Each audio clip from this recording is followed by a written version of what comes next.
Oh, hey there. Greetings, salutations. It's a Festivus for the rest of us. I'm Ben. It's Ken. It's Randy. You're here.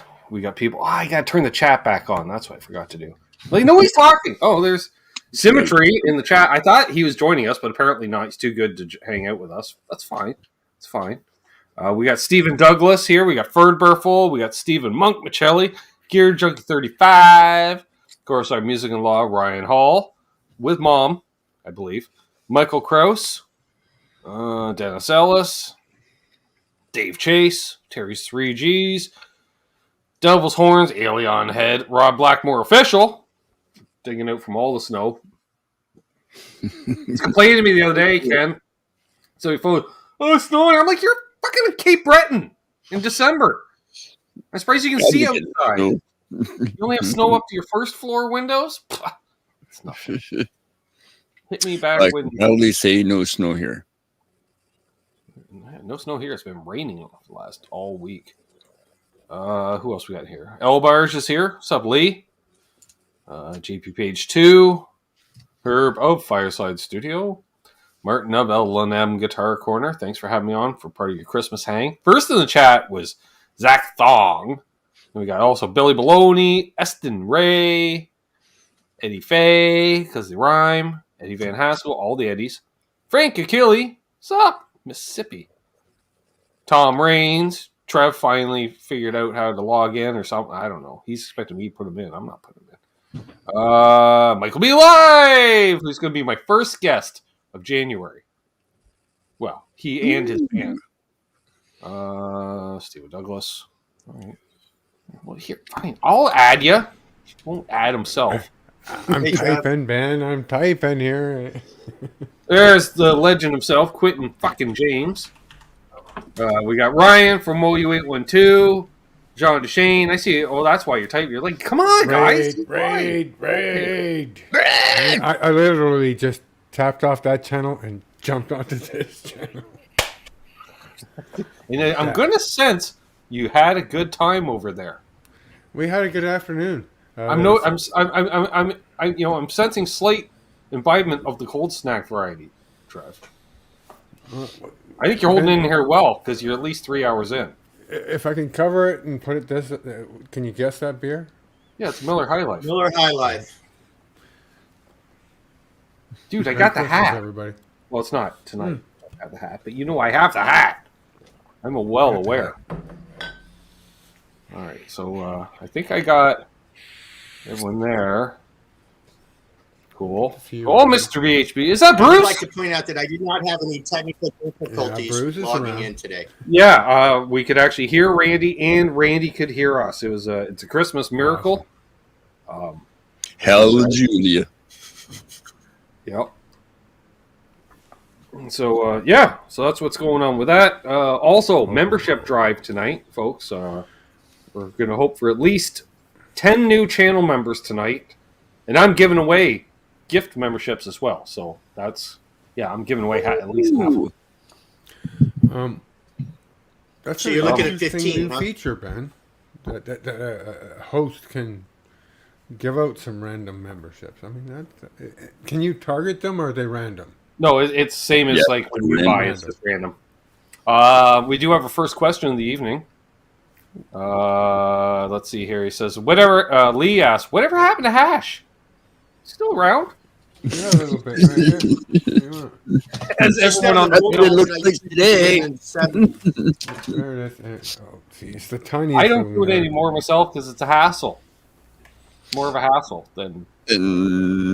Hash now is nothing like it was. I pretty much had this piece of hash since the whole time I've known Ben Coombs. Exactly. Well, this is what I'm saying. Like, it's... Stephen Douglas says, waiting for the wife to bring home the traditional Chinese dinner. I like Stephen Douglas and his wife. Cool. That's right, yeah. BC Rich says, Ben's also giving away a 58 Les Paul Standard, gifted to me by Joe Bonamassa after Ben gave him one of his kidneys. This is wonderful. Oh. Excellent. Wow. James comments, Hash made him want to lick windows. That recently. Ryan Freely in the house. Thank you, Ryan, for coming over. I know where I met y'all a few hours ago over there. Right. Andrew Collins asked, "You guys going to NAMM?" Not me. I'm going to stay in Canada. Hey, Just saying. when they make it Ben worthy, it's not Ben worthy. It's not worth the time. Yeah. It gets back to where it was pre-pandemic. You know, sign me up. Well, there we go. Jim Cox in the house just gifted 5 channel memberships. Right on, Jim. Good to see you. Quentin Ferd, Absolute Mayhem, VT Music, and Scotty Broadway. Right on, Scotty. I hope you're watching. Nice. Quentin James, Earl Coley. What's up, Earl? We got Absolute Mayhem.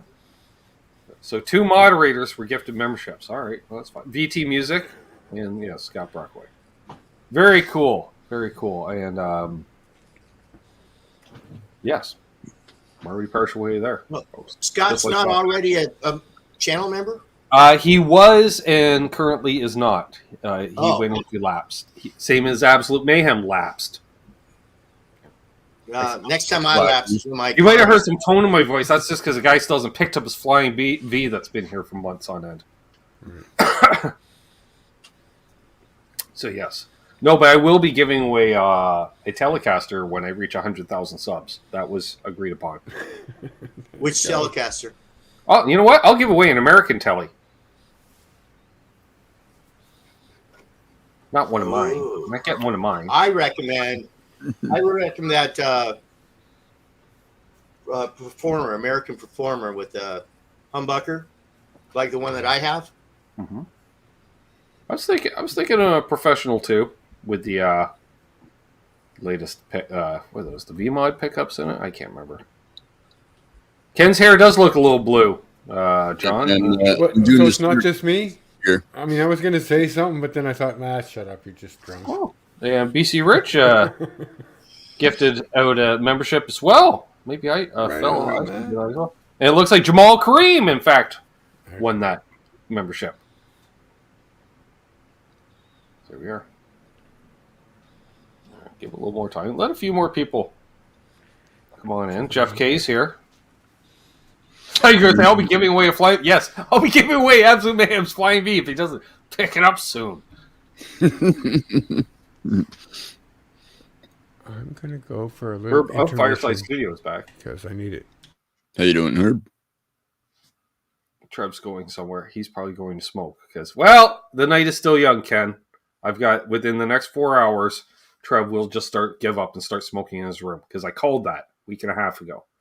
We're gonna convert him. Nope. I figure he's at some point. He's like, screw it. I'm just smoking in here. It's like exactly. So that's gonna happen. Oh, Randy left. Randy has left the building, folks. So then there were 2. Then there was us. Then there was them. Smoke or puke? Maybe both, John. You only want to do one at a time, though. Oh, Jim gifted a channel membership as well. See, I got to open Jim. Merry Christmas, dude. To see who receives it. Tinkerbell received that gift membership. Trev says not today. Night's still young, Trev. Night's still young.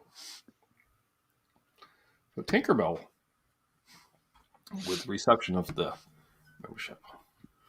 Well, it's not exactly going to be a marathon telethon, Ken. 1 to 10. As soon as I give some away, we'll hit the goal. I'm just saying. You never know. People might start rolling in. Get brave. Exactly. We got 45 people. That's why I'm like, is anybody that's received a gift actually here other than Quentin James? Has anyone received a gift and membership that's actually Randy's back? I don't know what happened there. Digicals.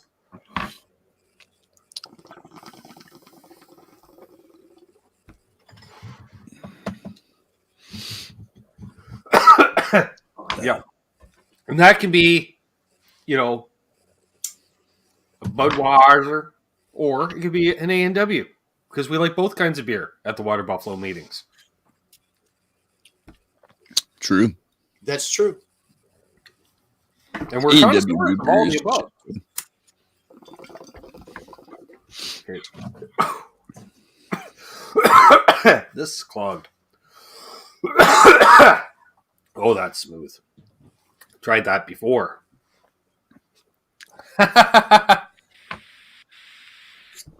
Jim Cox comments. Dang it!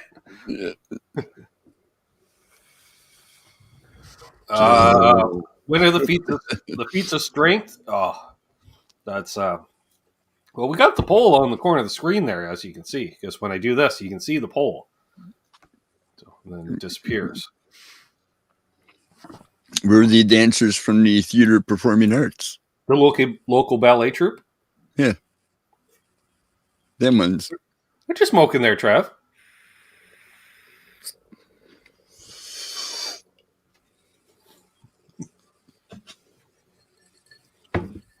Trev's still muted.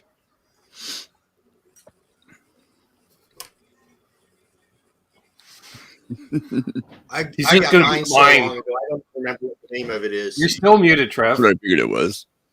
What's up, Mark? We got Mark Taft in the house. Roadie to the stars. And me.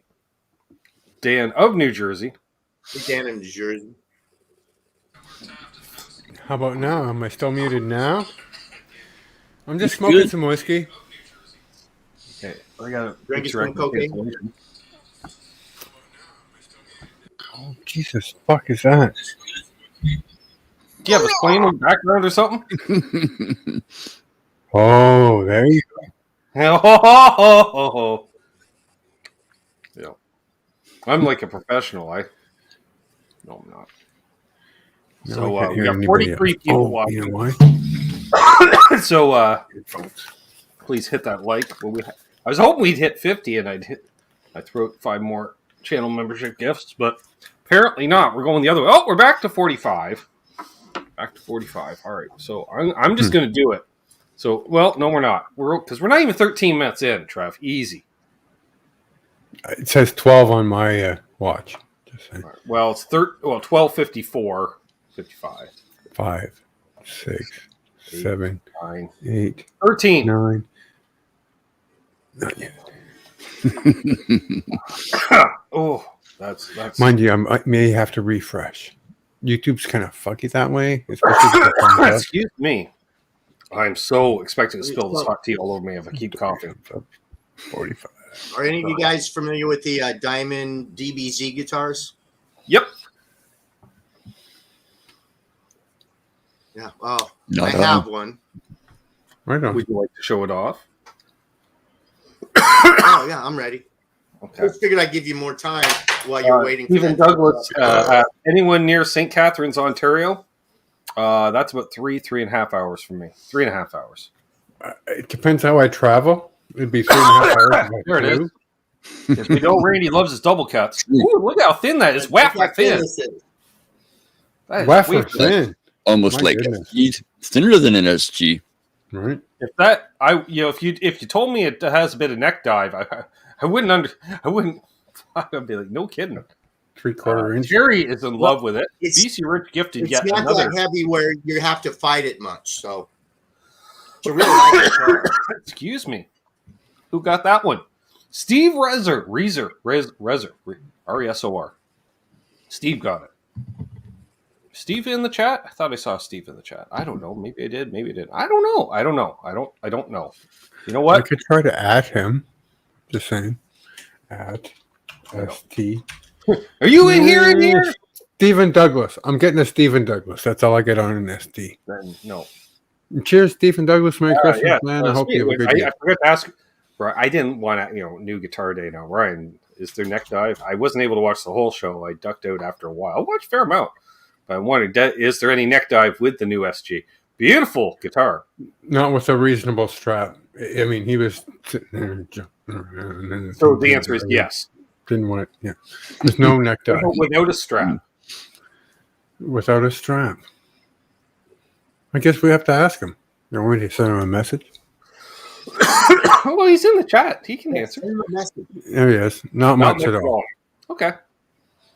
That's cool. And it's got those. I mean, Gibson burst buckers, but some are better than others. Yeah. He's got another one that's got some beauties in it. I think it sounds great. Nice. Yeah, I have the SG Muse. He says, "Why would I play a guitar without a strap?" I don't know. You're always sitting down when you're playing. I've got straps for every one of afraid my it's going guitars. to fly out of your lap? Well, I don't know. I'm asking. Is it going to? Right. I understand with the Steinberger because that thing, if it's sitting on your lap, it's like you're playing your belt buckle. It's like still 8 pounds, Ben. SG 6.5. Yeah. I believe it. SG's lighter than the GLT 210 500. Easy for you to say. Mark II. What's up, Keith H? Keith H is here. Good to see you, Keith. For sure. Merry Christmas. Oh, Easy, Quentin. Quentin says, "Don't let go of the neck. No neck dive." I don't also want to be holding. I have to hold up my bandmates. I don't want to hold up my neck as well. But it being it hangs in the Get proper better place. bandmates. All right. Well, if you say so. That's too high for me. I can play in my lap, but I would not stand up with a guitar that high on my body. Is what I'm saying. I'm more playing from the hip, as low as I can go without the wrist cramping up while doing lead work. But that's me. That's not you. You be you. I'll be me. To each their own. Yeah. yes. Mm-hmm. So, what is anyone hoping for any gift goodies in the gear department? I'm not big on that, Trev. That's why I always say, get me a gift card for the music store. That way, if 5 people give me all gift cards from the music store, then I get one nice thing. Yeah. That's because I got you strings. All right, are they the right gauge? Are they the right brand? Are they are they right? That's what I'm saying. I bought you a variety pack of picks. Great, I'll use. Give me a $10 gift card and I'll put it in the pile. Hopefully, you get to a couple $100 gift card and away you go.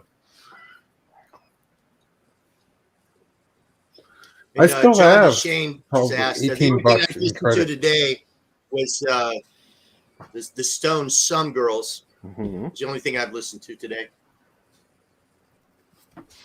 Oh, excuse me. I was texting with Mr. Bruce there earlier today. I was saying I hadn't played any guitar since my live stream on Monday. So then, while you were on earlier, Trev, I pulled out the Martin because it's upstairs in the living room. I strummed on that for about 15 minutes till my hands are like, "What are these, 12s?" And so I couldn't play anymore. Oh, it sounded great, but my God, I had a hard time fretting chords. Yeah.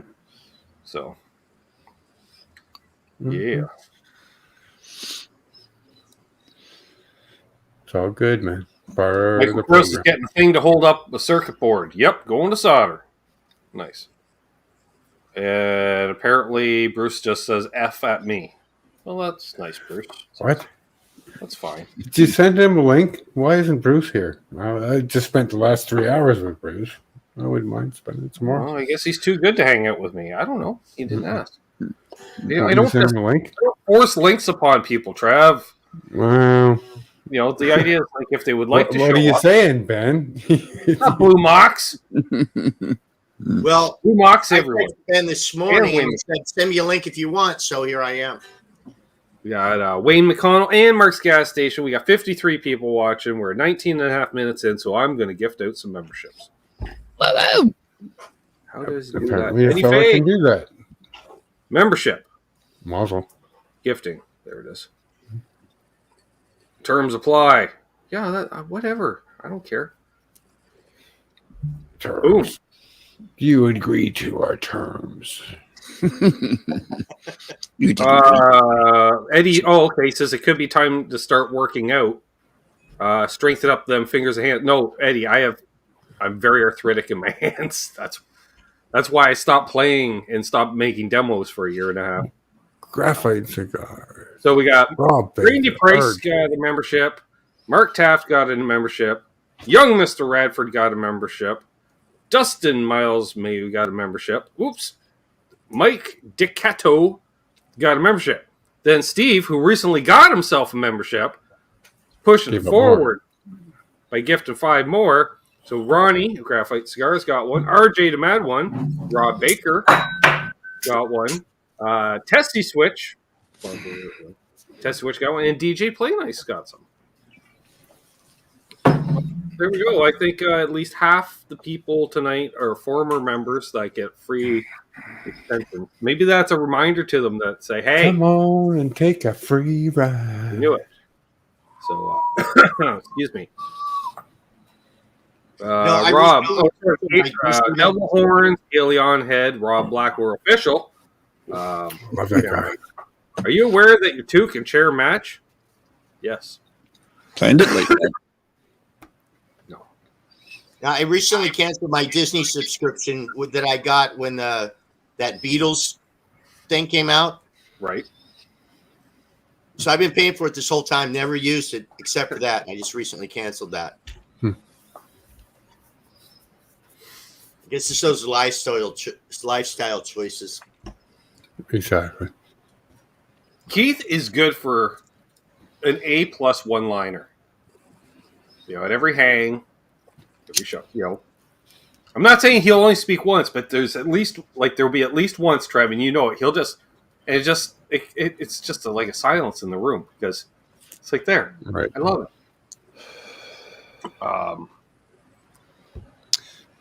Actually, truth be known, there cheats. It's a blue screen radio. You see the side of the hat there, the toque. There you go. Yep, that's right, Trev. It's an actual CBC radio toque because nothing says Canada. Well, I kind of expect something like that during an Olympic thing, or we used to have the CBC Wide World of Sports and then the CBS Wide World of Sports. I mean. ABC was Wild World. ABC, right? Howard Cosell. But the CBC, the government pays for a good part of our media. Yep. Mm-hmm. Oh, excuse me. By the way, as he's heading out the door, if you haven't already, folks, subscribe to that channel. 15,000. Maybe one of the mods can put a link to Ryan's channel later. Congrats on 1,500 subscribers. Did it in a year, folks. In a year. Wow. Yeah, right on. It took me 15 months to get to 1,000, and you got to 1,500 in less than 15. So, I don't know. You're doing something right. So, check it out, folks. If you haven't already, please. That's a good crew. Ryan's channel. Trev helps out over there. John DeShane's there. R2 or 3 shows up whenever he doesn't have a life, because that's where he's got a life outside of YouTube as well, folks. So easy. They have all kinds of special guest stars and ne'er-do-wells on there, and so, I mean, the best part of it is the open door to the community. Come on in. If you can sound decent and want to jump in. Right. Blue Mox in from Winnipeg, Manitoba. How well you play? It's just like, how's your tone? Like, is it able to get through? Can you make this? Do you have an interface and a mic'd up cab or some kind of a? Yeah, I don't have that. That's why I don't. Well, but I mean, you do well with your stereo. I just mic the room and crank up the amp. Interface. Yeah, I have no. That's my interface. What's my interface? Nothing. Into the snowball. Everybody. Stage volume. That's the way I go for it.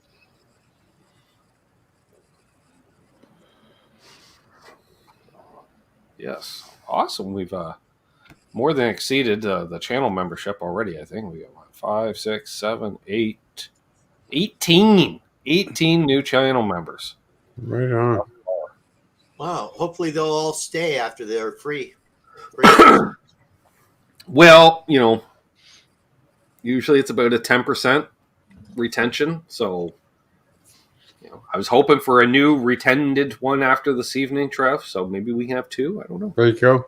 Eddie Fay says maybe 2024 is the year of the interface. Maybe it isn't, Eddie Fay.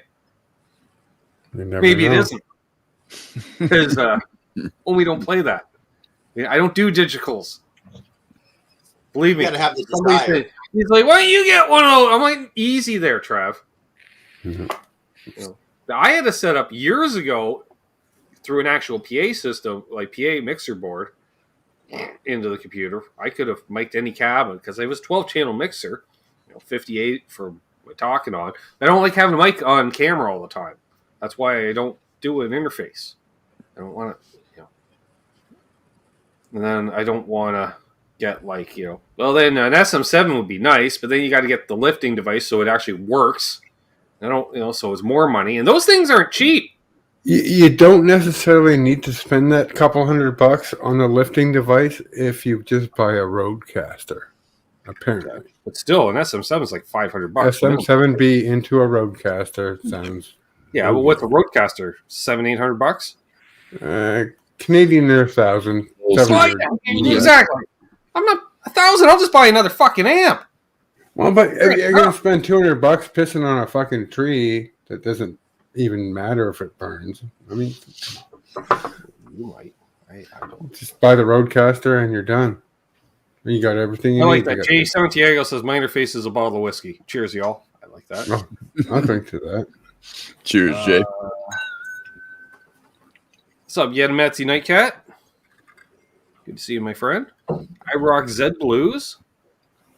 All the blues. Cheech. Cheech is asking, how are you digging your new digs? It still feels like I'm camping. Mm-hmm. Like you're at some place, you can have some fun there, but it still doesn't feel like home. Right. I mean, you just spent 18 years at a place, and it's going to take a minute before I can sit here and feel like I'm at home. So what's it going to take? Like falling over, drunk, puking on the carpet to feel like home, or what? Oh yeah, hopefully it doesn't come to that. When he starts smoking in the room. It happened.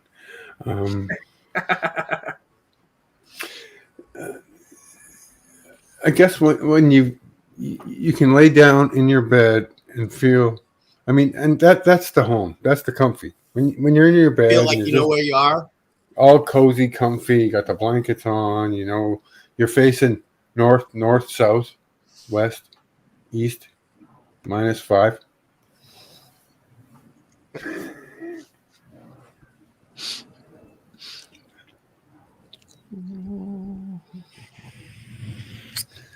Yeah. Right now, my bed is inverted from where it was. I don't know if that makes a difference to you, if you're facing north, east, west, south when you're in your bed.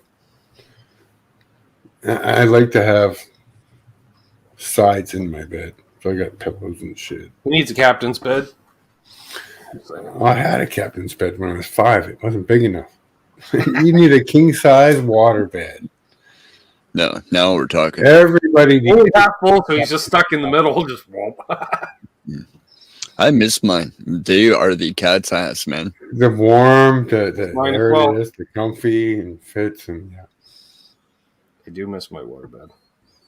Can you Yeah, tell? it's nice to get into a warm water bed, but Yep. I don't know. Other than that, I Don't need Never any heat really on missed in the room with a nice warm waterbed. Right?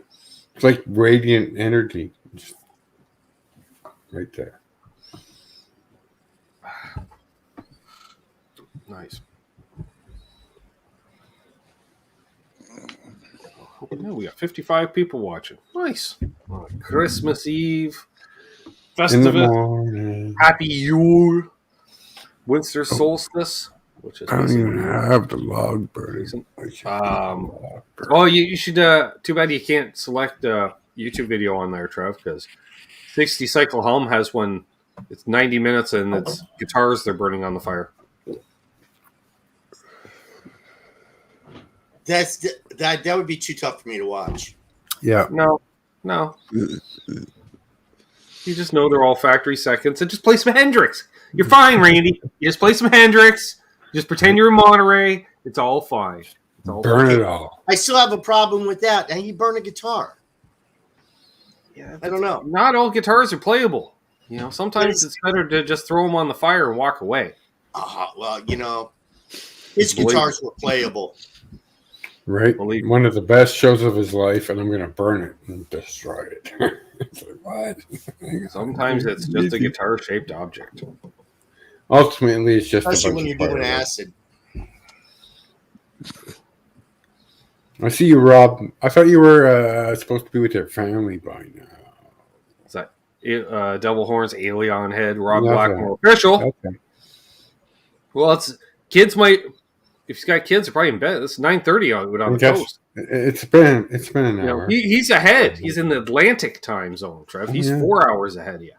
Is he in the half zone?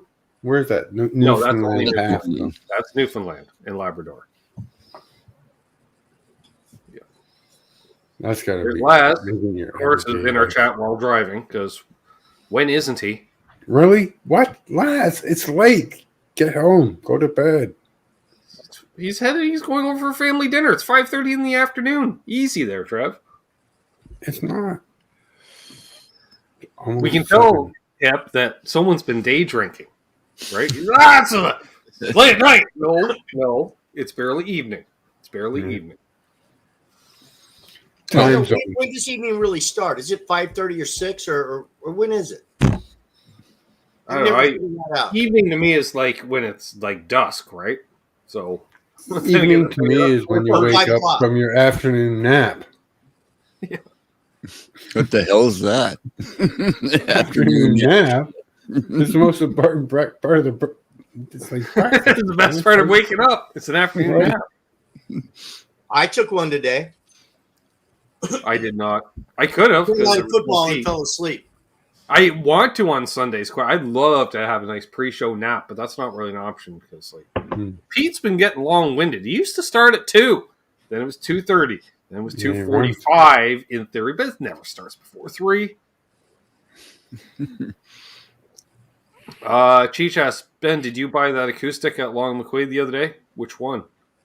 If you're talking about ones I demoed, those were all shot. Those demos were shot at the beginning of the month. And plus, you're going to have to be way more specific because I've shot like 20 or 30 acoustic demos this year. They've all kind of run together at this point. I didn't even know what I was shooting them for. Turns out it was Ken. Ken's like, hey, he's doing an off-air hang or, I don't know, water buffalo. He goes, can a fella look for some acoustics in this price range and do a demo? I'm like, yeah, no problem. And then I start doing acoustic demos. Don't know who I'm doing them for. I knew it was for somebody. No idea who.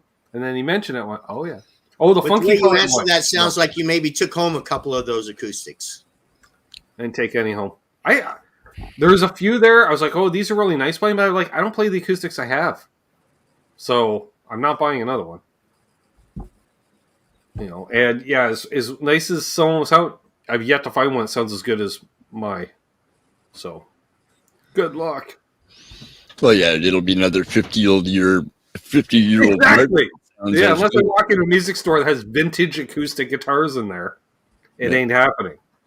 Because vintage acoustics, you may say what you say about vintage guitars when it comes to electrics, Trev, but when it comes to vintage acoustics, there is a thing. Because even Martin will tell you, give it 12 years before it starts to break in. Yep. So Cheats mentioned something about a funky colored one, so... Yeah, it'd probably be the wine red that Epiphone I was playing. As opposed to your... all the acid. I remember that, Telly. Yep. Right.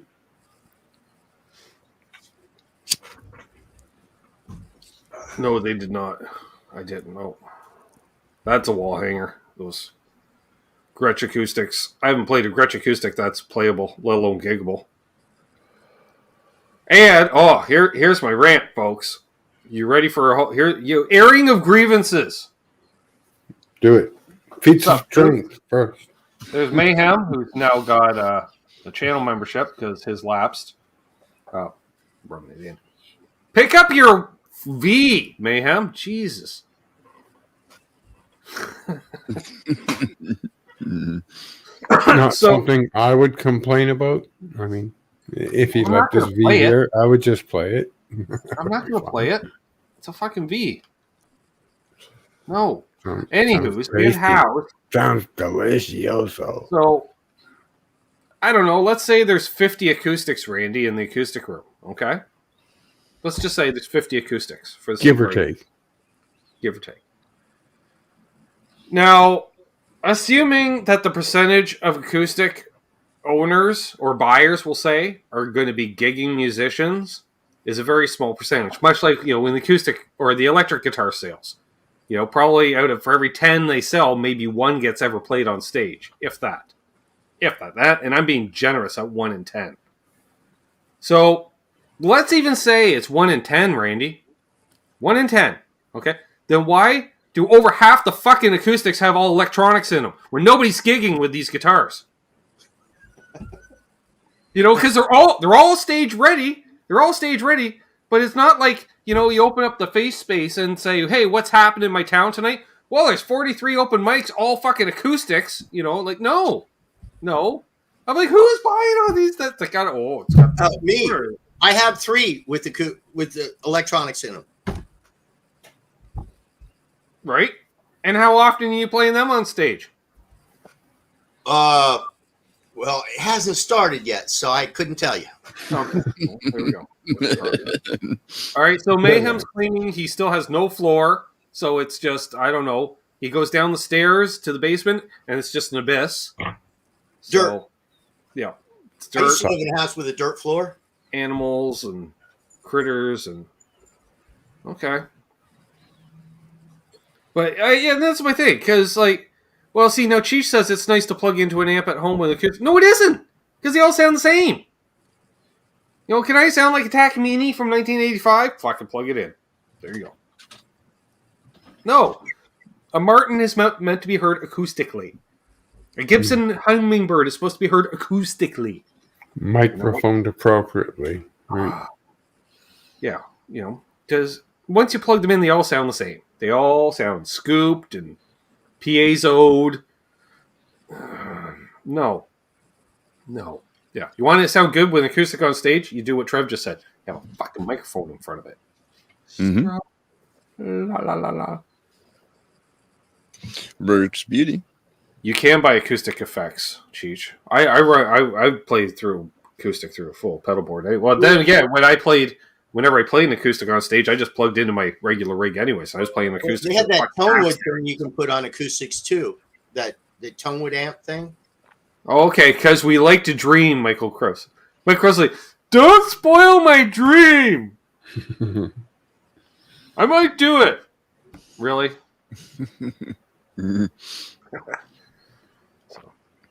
But yeah, because I'm doing all these demos, and every once in a while someone will comment, you didn't plug it in. No, I didn't. And they're all cut with cutaways and electronics. I'm like, nobody's going past the 7th fret most of the time, or the majority of the players aren't going past the 7th fret on an acoustic, Trev. I'm just saying. Exactly. And no, just get rid of the cutaways. Ronnie Montgomery is one of those people that goes past that 7th fret. I said most people, Randy, that buy acoustic guitars. I'm saying he's one of the ones that do. Yes, he's an outlier past the 7th fret. Ben, you ever busk in the streets? Yes, I was telling Ken about that. The last time I busked, we were making $1 a minute. And I said, fuck gigging here in this town. Let's just busk. Yeah, we had acoustic guitars and singing, and it was my band at the time, and we were making $1 a minute. It was great. Perfect. Played for 45 minutes. $45 in 45 minutes. That's lunch for the band. I'll pay for the cold snacks and such, which were... See, it's a little different. You can't just throw a cold snack into a paper bag, and have it off to the side and be subtle, like you can, say, in the U.S. Cops really frown on that in Canada. It's called open liquor in public. Can't have it. Not allowed. So, I'm drinking cold snacks, not covered up at all in the public square. So, it's sort of like Times Square, but in Toronto. That's what I'm saying. Dundas Square. Look it up, folks. There was a stage at one end. We didn't play there. We played near the sidewalk where all the people were walking by. So, Zach says, my 2 acoustic guitars will blow all the acoustic guitars in Long McQuaid out of the water. Ooh. Bold statement. And I only say that because I can't play Zach's guitars because they're lefties. They look nice. I assume they sounded good. He strummed on a bit. Sounds good, but that's because he knows what he's doing, probably. But I will say, there is at least one acoustic there that has a 4-digit price tag, and the first digit's a 7. So, whoa. That's what I'm saying. Nice. They're not going to let you do a guerrilla demo on that one, huh? Working on it. It's that's like the actual, it's like, I don't know, it's a high-end Gibby Hummingbird special edition. So I don't know, but I'm working. Randy, I'm sending one of the kids up the ladder. I'm going to go in on one of the new guys is working because all they know is that I'm allowed to do what I'm allowed to do, and they don't know any different, and they're afraid to ask. So I'll just, hey, you, get up there, grab that guitar, make sure it's in tune, and bring it to me in about 5 minutes. And, yes, sir. And then it happens. And then by the time they're like, well, I said, what are you doing? Like, you're fired. Yeah, well, they got the vanity case like most Long McQuaids have. They have a single glass case, usually near the entrance, with something very expensive in it. And it's like, that's where they had, was that an R8 in there? And it was just conveniently left unlocked until I was able to shoot a demo on it, and then it got relocked. I'm just saying. Or I'm like, unlock this. They're like, no. I'm like, look, don't make me kick you in the nuts in public. Come on. You're trying to sell this guitar, right? Hello. Yeah, exactly. Ken gets it. You're looking to sell this, right? Lee says, kind of like my D28. Sounds very good to my ears. Well, see, that's the thing. I've got a 51-year-old D28 sitting upstairs. So good luck sounding better than that. Just saying. Mm-hmm. And that sounds sweet. Oh, it does. Loud. I was digging in.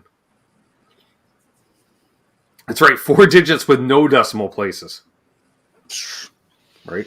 In fact, they have a comma after the first digit, is what I'm saying. What's up, Danon? Danon's here. He's asking if Trev got any sleep. I got some sleep.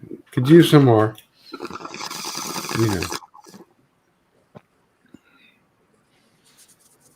That's fine.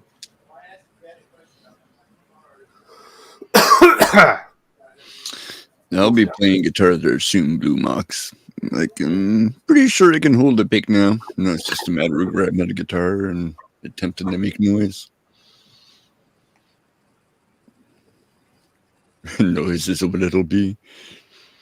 How's Ben doing tonight? Danon asks. I'm doing pretty darn good. How's Danon doing? What are we celebrating tonight? Listen to that. I don't know. Holy shit, a comma. I know. I know. So, yeah, I'm pretty sure it was like, because I have no problem, because why not? Like, there's a $7,000 guitar sitting there. You're not going to own it. Moz will play it. Have some fun with it. There you go. See what all the hubbub's about. Easy for me to say. Not really at all. See, with guitars like that, I try not to torture myself with playing them. Well, there is that problem. I say, Randy, I have custom shop tastes with a glary budget. So, and the worst thing you can do is like, maybe it hard. What's so great about playing vintage gear? Well, it does have a thing. It does have a sound, right? And the best thing I can recommend to somebody is don't ever fucking play one. Because once you play it, you're like, well, now I got to have that in my life. And you're like, yeah. But you're selling a car to buy it. What's up, Bo? I sent you a link if you want to jump on. Just saying. Come on down. I just found out last week that my Mexican Fender Strat is 20 years old. Right on. Another year can legally drink in your state. Look at that. Yeah, that's true. That would be legal everywhere in the world by that point. There we are. Yeah, and it was, like, part of it too is I try to get my hands on the expensive stuff, Randy, because someone will Because you get two things. You know, like people say, "Oh, you know, the $10,000 guitar plays way superior than any other." Blah blah blah blah blah. Okay, and then you get the other people like, "Oh, it plays the exact same as you know." It's like the people say a Gibson Les Paul and Epiphone Les Paul play the exact same. No, they don't. They don't. I've had two Gibsons. I've had a Les Paul and an SG. They're no longer with me. I have two Epiphone Les Pauls and then an SG Les Paul, the Muse. They're still with me. For whatever reason, I like the way that the Epiphones play better than the Gibson. I think it's the poly paint. It's not as sticky. It gets a little grabby with the nitro paint. I find on the newer guitars. I mean, both of mine were those faded ones. I had the Studio for the Les Paul and a faded for the SG.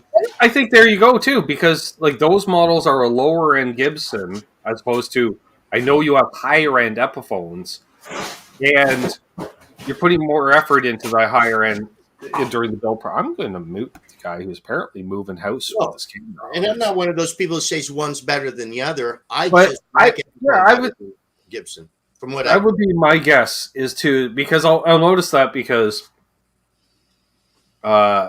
thinking of like at least here in Canada, okay, take two tellies. I did this a high end Mexican made in Mexico Ventera telly. Okay, $1,400 and change Canadian. $150 more, you get American Performer telly. Guess which one I'm going to buy? I'm buying the Mexican one because I know the labor cost is a fraction in Mexico that it is in California, and it ain't no $150 difference. So I'm guessing, and I know that Mexican guitar is actually going to have the superior pickups and hardware because the money's there. So you know the end result is the price point is there. So it's like, okay, well if you ain't spending on labor, what do they spend it on? Cheech asks, you guys like satin finish or gloss? Yes. Yeah. I have no preference as long as it has a guitar underneath it. Yep. I'm good with it. You know what? Yeah, I don't know. I don't think I really have a preference. Like it depends on the guitar. Like some look better as a satin, some look better as a gloss. You know, like I don't know. I think if it's a flame top or, you know, some kind of, like if it's a fancy wood, for instance, it should be a gloss to show off that wood. You know, don't bury it under a satin finish. That's like having dirty windows on your house. You know, I can't, it looks overcast. Clean your windows. Looks overcast. No, clean your windows. Clean your glasses. You know, clean your glasses, you know? Exactly. And you know, I have that 59 age burst. Epiphone reissue from the 59. It has all the Gibson electronics in it and all the Switchcraft hardware. I love that guitar. It's got it's got the satin finish on it. Cheech says meant on the neck. The neck I do prefer a satin finish, Cheech, on the neck for sure. Yeah. Although I can get around a gloss neck if it's properly lubricated. Okay, just wax it. You don't need to sand it down, just wax it. Some carnauba wax. Slippery as all fuck. You'll never notice. Oh, this is great. It's like slip and slide. Well, I guess I've been lucky with the Epiphones I got because I bought... No problem, Bo. I bought most of them online. Merry Christmas, Bonkers. Got two that I've actually played before I bought them. Mm-hmm. I have Rob says, what about Stratocaster with a tinted maple neck? What are you saying? Because I have one of those on the way. I like it. Yeah, tint. It's fine because I don't really like it. An untinted neck is kind of hideous. It's very unless it's like on a Charvel. You can get away with it like on a Charvel for some reason. It's like a cancer patient. You know that Charvel logo stenciled over a fucking bleach white maple neck. It looks okay. That kind of white maple neck on, say, a telly, it looks like makes it look like you gotta tint it. I did a little yellow, little amber tint on it. So Bonkers, Merry Christmas to you. Or at least not bleaching it. I'm not big on roasted necks. Just don't use new wood. Just let the wood age. You don't need to roast it. Just let it age. You know. Well, not enough time to let it age. Hello. I know. Like especially since they You can cut down all trail the old this forests. wood in 15 minutes. any decent guitar building company should have wood sitting there a minimum of 5 years. From purchase Most to do. use. Most do, not all. Like especially the import stuff. That is some green. Like I was telling you, Ken. So somebody That's in the chat here used to have pickup rings that were rectangular, and now they're oval because you can see the guitar has physically shrunk. So, yeah, stop using grain wood. But then again, that's why the guitar retails for $200 and change, right? Because they can use the green wood and minimal stuff. Oh, look at this. We got a super duper chat. We tried it for Michael a week. B. live. Thank you. Merry Christmas all with the family. Cool.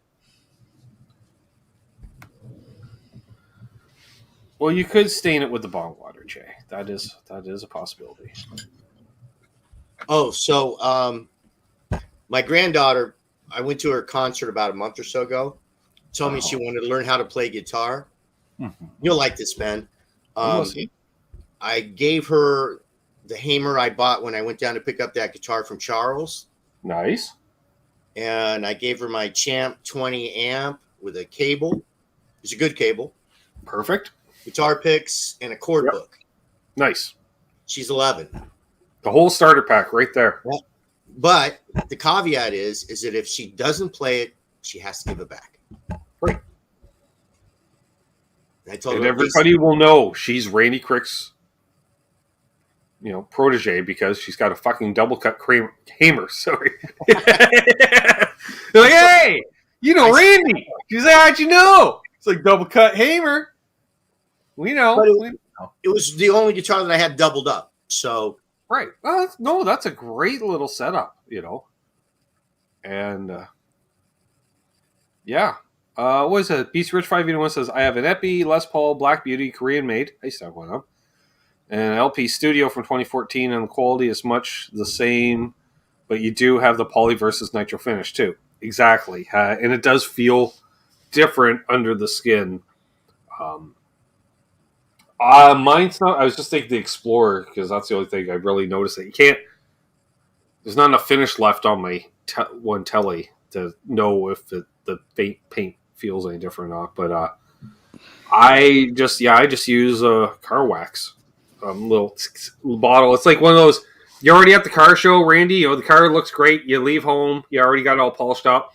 Just gets a little road dust, so you give it a light little chamois, a little, and it's car polish. That's the consistency of glass cleaner type thing. You barely notice.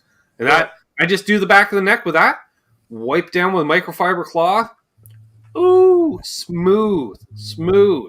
Well, my palms are really dry, so I've never had an issue with anything sticking. Mm. And I've You only only notice it really when you start to sweat while you play. That's when you really notice it. Yeah, well, I quit before I started sweating. That's when you're just starting to have fun. Oh no! My hands are not sweaty. My hands don't really get sweaty. That's what I think, and then start play standing up, and next thing you know, you're sweating all over your guitars. I'm just saying, folks. But I'm not on any lights either. Like my J Tercer. Someone say, "Yeah, you're going to replace the pickups in it?" I'm like, can't do it if I want to, because what used to be screws holding those pickup rings in place now look like pop rivets, rusty little nubs of pop rivets, because fellas sweat all over the guitar so many times. Yeah, but if you're playing under lights at all, you're going to get hot and sweaty for sure, Laz. That's true. We never really had decent enough lighting to work up sweat that way, other than unless the venue had lighting. But that I sweat up a storm. That's why you see some of the photos of me, I'm all shirtless because they're like, "Oh, we have all the stage lights." You're like, I'm soaking in sweat just loading my gear onto the stage, and then we start playing it. So I'm like, you know what? I'm just shirtless the whole set. Danon says, Ben and Charles and Seth gave me some packaging tips. Thanks, guys. You know what my advice was? Watch another channel that knows how to do it. That was my advice. Sound advice. Yeah, I don't know. I get them in. I don't send them out. Hey, if you're not an expert at it, you know where to send them. Yeah. I don't know who I talk. I think I recommended Phil McKnight. Phil knows that shit. Phil knows all. He knows his gear. Boom. He does have that trademarked. Know your gear. He should. Beast Rich says, I don't know if the finish wears off any faster, but it's really thin on Gibsons compared to some poly finishes, not as resistant to solar light. All right, so the reason for that is, do you know why that is, Trev? He's muted, but I can tell he's like, no, I don't know. Well, you were moving stuff earlier, Trev, so I muted you. Yeah. Okay. No. I can only speculate. I really couldn't come down with any kind of conclusion. If you're getting into science, I have no clue. No, it's not. Well, all right. So anyone that's seen anybody paint anything, there's a little thing called overspray, right? So, and the problem is they don't want your painter person to breathe that in. So you got to have exhaust systems. So you got to vent that Respirator. shit. And poly is way less environmentally intrusive than nitro. Nitro is bad. It's bad. It's bad. Okay? Compared to, like, let's say 10 times better. Bad. So, as such, they spray it on very light because they can only literally put so many gallons of it out into the atmosphere a year. That's like, for instance, everyone's like, oh, Randy, Rickenbacker guitars, they must be phenomenal because it's a 3-year wait to get one. No. It's because they're shot with nitro paint and they're made in California. So they can only make, so you can only shoot so many nitro lacquer guitars in the state of California in any given year. They're doing the neck also. Yeah, and so what they do is like say, well, we can make 50,000 poly guitars a year, or we can make 500 nitro guitars. Well, we'll just do 500 nitro guitars. Boner jams in the house. The only issue that I have between nitro and poly is that the nitro just wears cooler. Nitro wears. Yeah, exactly. And that was the other, like, way more. Dropping in to wish you all a Merry Christmas and a terrific Ramadan. Put my daughter to bed and prep for breaking and entering with Santa. Have a great night, all. Boner jams. You boner. If they started shooting with poly back in the 40s and 50s when they started making guitars, that would be the big rage, rather than the poly with all the wear.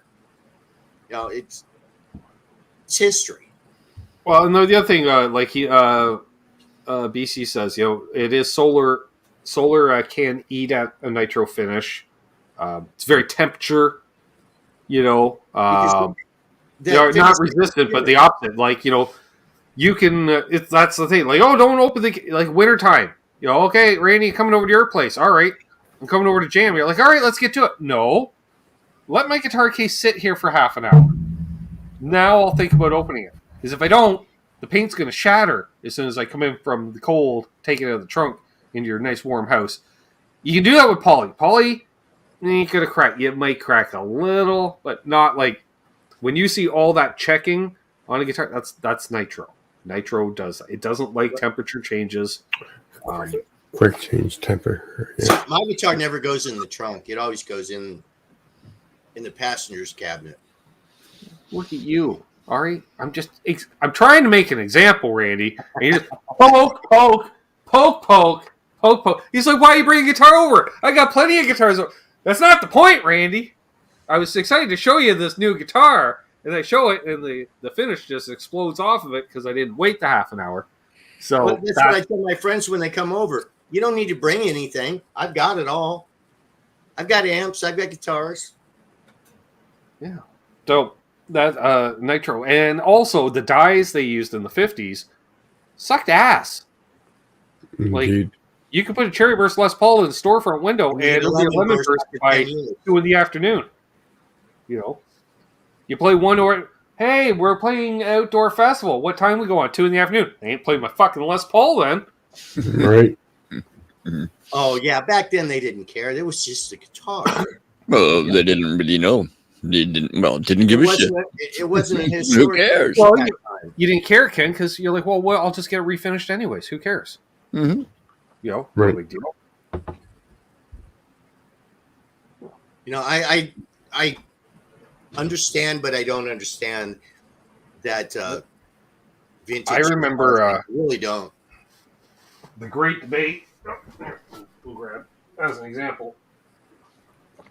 Grant, when I was really young, hearing my dad's friends all talk about it, because their finishes would all be doing this. You know, it's all worn off and you got chunks out of it. You know, it looks like shit.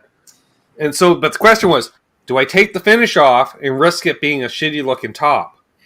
You know, like naughty or something like that. Because the nice looking woods were generally made bursts in the first place. There's a reason this was painted in the first place. You know, is it a two-piece with an ugly seam? You don't know. Because all everybody ever did was they take the paint off, Ken, and what do they do? Fucking varnish. Clear varnish. Clear coat. Done. Varnish. Oh, yeah, I just put some shellac on it. Yeah, maybe paint a dragon on it every now and then, you know. You know, shellac. Shellac should never be around a guitar made after 1935, is what I'm saying. Because those old ones are like, they did a shellac finish. Why? Now it's like fucking rosin. And just, you think nitro crinkles and cracks. See a 70-year-old shellac finish.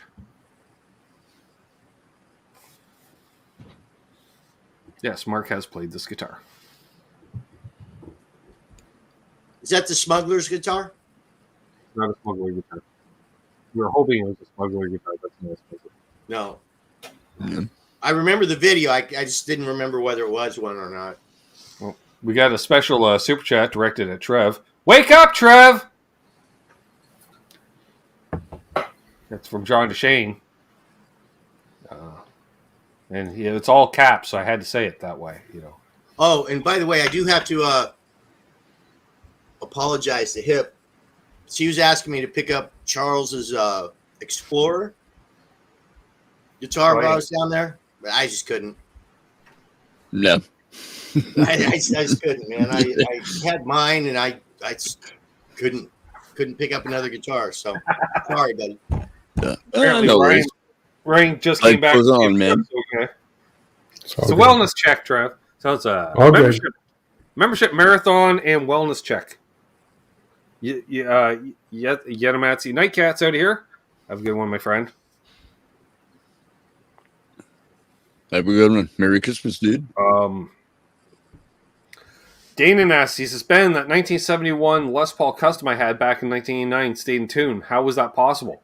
Well, that's because the gentleman who installed the nut in Kalamazoo actually installed it and cut it correctly. You cut the nut correctly, those guitars stay in tune.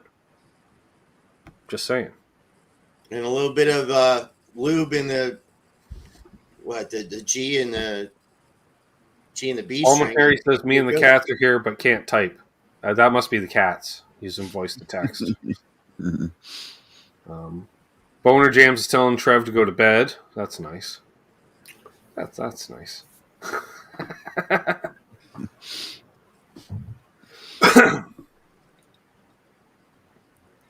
And Danon just wants Trev to know that he slept almost all day today.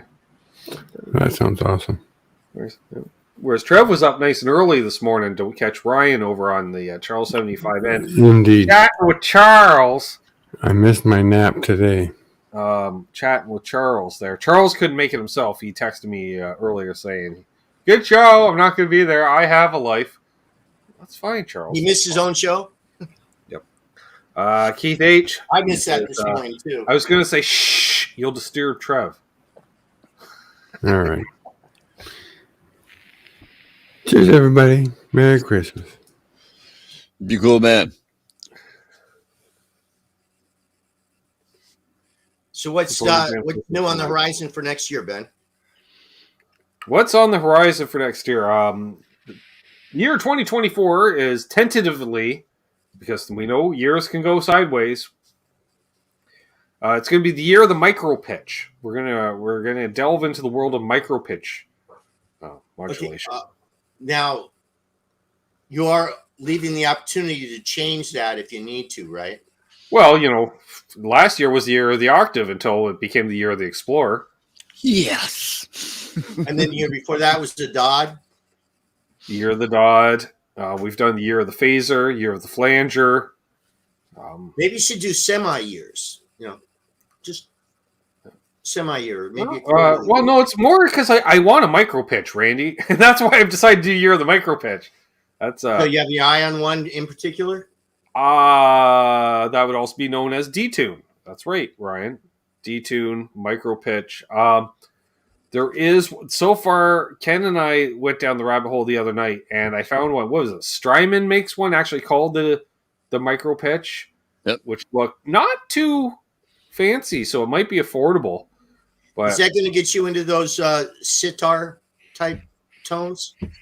No, it's a little more in that later Van Halen-y. That's the easiest example. The later Van Halen wet, dry, wet type sound without it being wet, dry, wet. How about Earl says, how about the Electro-Harmonix String 9 pedal?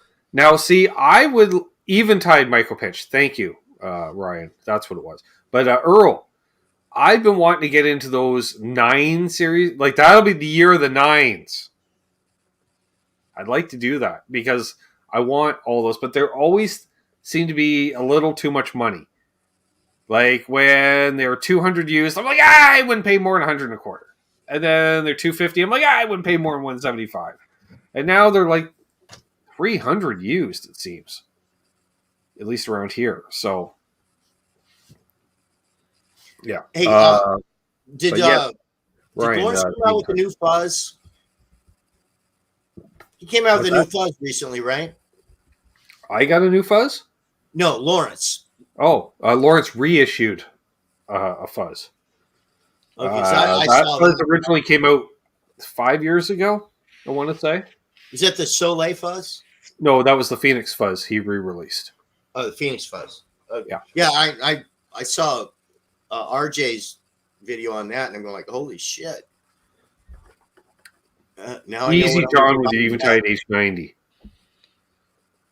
I don't want anything I got to program, John. I wouldn't mind one, but can't afford $1,000. Yeah. They're almost $1,000, aren't they, John?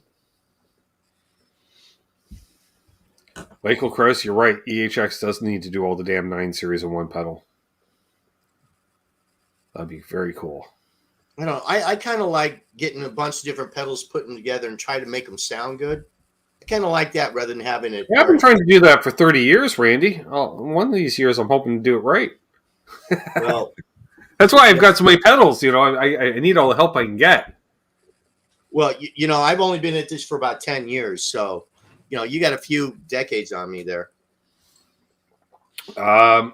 BHB Jr. asks, is that fuzz a humbucker fuzz or a single coil fuzz? It was single coil fuzz. Next fuzz for you will be you want something in the muff family, Bruce. You've got a good single coil fuzz. A muff style's best for humbuckers, in my opinion. Oh, Michael Krause, Mr. Black pedals. I've wanted Mr. Black pedals for 10 years. I want their through zero flanger. It's so cool. The sweep goes so far, Ken, it goes inside out. Like it goes past the spectrum where it just becomes silent, like noise canceling, and then it goes through the other side. You're like, did I pop my ears? What happened there? But yeah, because it goes so high up that it actually does like self-cancellation for split time. I've never heard of Mr. Black. Mr. Black is a company out of Portland, Oregon. Like 10 years ago, Portland was the hotbed for pedal companies. There's tons of companies coming into Portland. And then it kind of cooled off. Yeah. Lawrence hasn't done a humbucker-friendly fuzz yet, in my opinion. Oh, maybe he's taking notes. Well, no, Lawrence. The last thing Lawrence needs to do is take notes. That's for sure. Jesus, that guy. Oof, that man. Oh, I don't know. I'm like, how would you even think of that? He goes, well, it's like when he did his. Well, here's my take of a Rat pedal, Ken, without using any of the Rat circuit. I'm like, You know, because most guys just take the exact same thing and they'll tweak it a little. Oh, it's mine. It's my own invention. You changed all the values by 5%, which is fucking within tolerance anyway. So piss off. Whereas he's like, yeah, here's a rat with absolutely no rat parts. And then you plug it in, you're like, wow, that's the best sounding rat I've ever heard in my life. He's like, I know, right? You're like, how'd you do that? He goes, I'm a fucking genius. You're like, truth. Mm-hmm. Oh, he's a smart puppy. Oh yeah. It's scary. It's scary. The last pedal I bought from him was that 87 Blackout one, the deluxe. Right. Mm-hmm. And I in the note, I said, I really like your picks that he was sending out. Mm-hmm. He sent me out like an extra 6 picks. Perfect. Yeah, I thought that was really cool. Let's see here. I don't think it was the Shepherd's End, Michael Krause. Randy Price comments he's never owned a fuzz, never had the need. That's fine. That's fine. Earl asks, what do you think of the Boss OC5 Octopedal? I played a knockoff version of it. It sucked ass. Like it was one of the worst pedals I've ever played in my life. I'd like to try an actual Boss one. I don't know. Eddie made it work. So, As far as fuzzes go, I have a Big Muff bass fuzz, which is always an option. That's been an old punk rock thing. Use the bass fuzz on guitar and the regular muff on bass. But the fuzz that I prefer is the fuzz on my Keeley Dark Side pedal. I'm trying to remember what that's fuzz. Pink Floyd in a box. Yeah, I know. I guess fuzz bass, but it seems it's a little different than a standard fuzz face. That's for sure. Well, I mean, it would have been around 71, 72 when they were recording that. Whatever's available then, which wasn't much. Exactly. I mean, and he knew all the same guitar people that Hendrix knew. So I'm guessing. I don't know. That'd be a John DeShane question. He's more of a Gilmore guy than I am. But I mean, the Tunnel Worm. That's it, Michael. Yeah, the Tunnel Worm. That's one of my dream flangers right there. The Tunnel Worm. Oh, that thing's awesome. Great. I forgot about that pedal for years. I was happy because I forgot about that pedal. The question, John DeShane, is what fuzz pedal did David Gilmour use for like Dark Side of the Moon? It's hard to say because he used fuzz like nobody else used fuzz. Like you don't know that he used fuzz really. It never really sounded fuzzy per se. It's not like a fuzz. You're like, wow, that's clearly a fuzz. Like Purple Haze, fuzz. Oh yeah. Satisfaction, fuzz. It was certainly subtle, whatever he was using.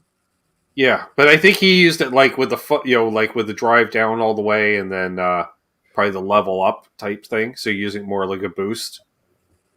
Russian Muff, really? Okay. And Jim says Big Muff as well. Huh? We'll all be dipped. Well, I'll just give him a call and we'll check it out. And I'll let you know next week. Rob Blackmore. Oh, sorry. Devil Horn, Alien Head, Rob Blackmore official. Did someone say Keeley Dark Side? Mary Mother Christ. Yeah, Randy's got a Keeley Dark Side. Bruce says some people use fuzz just for his lasting lead sound. All I need. Well, some people do, but I don't know how they do it, Bruce. So, okay, a Dallas Arbiter fuzz face in the early days. So that's what I was thinking because they were at first. Not a Kavavi fuzz. GRB Aquatics. You just easy there. Easy. I'm off. Okay. Gilmore started using it in 76. No more than I do. Yeah, I don't know, John. That's the thing. Like his use, I think he must be using, like the way people use tube screamers. They have the drive down all the way, and they're just cranking up the level as much as anything else. I think that's the way he was using it, just more as a boost. That's what I'm thinking. So, Earl says the TC Electronic SCF Chorus Flanger effect pedal is quite nice and has anyone used one? Not me. I don't do TC electronics. I just don't bond with their stuff, Ken. Other people can make the stuff work, but it's like PRS guitars. There's just no bueno in the bonding department. You know, I'd like to. You know, they've made some cool things. Although I do have their third dimension, which would be the kickoff. You see, for the micro pitch. You're the micro pitch, Randy, because we got, you know, the start the year off, which I snagged a few years ago, around the time that Boss reissued. There was a Dimension C. So that's going to be your base level comparison for that? Well, no, this is just to start the year off for something to put on the board. Just to, which I've used on and off, so you can tell because it's got Velcro. But it's okay, but I don't think I ever put it into actual practical use too much. Everyone has the Ditto, not me. Never owned one. John can't get along with the TC stuff too, right? The old analog gear, sure. Or the TC Helicon stuff. This stuff is good.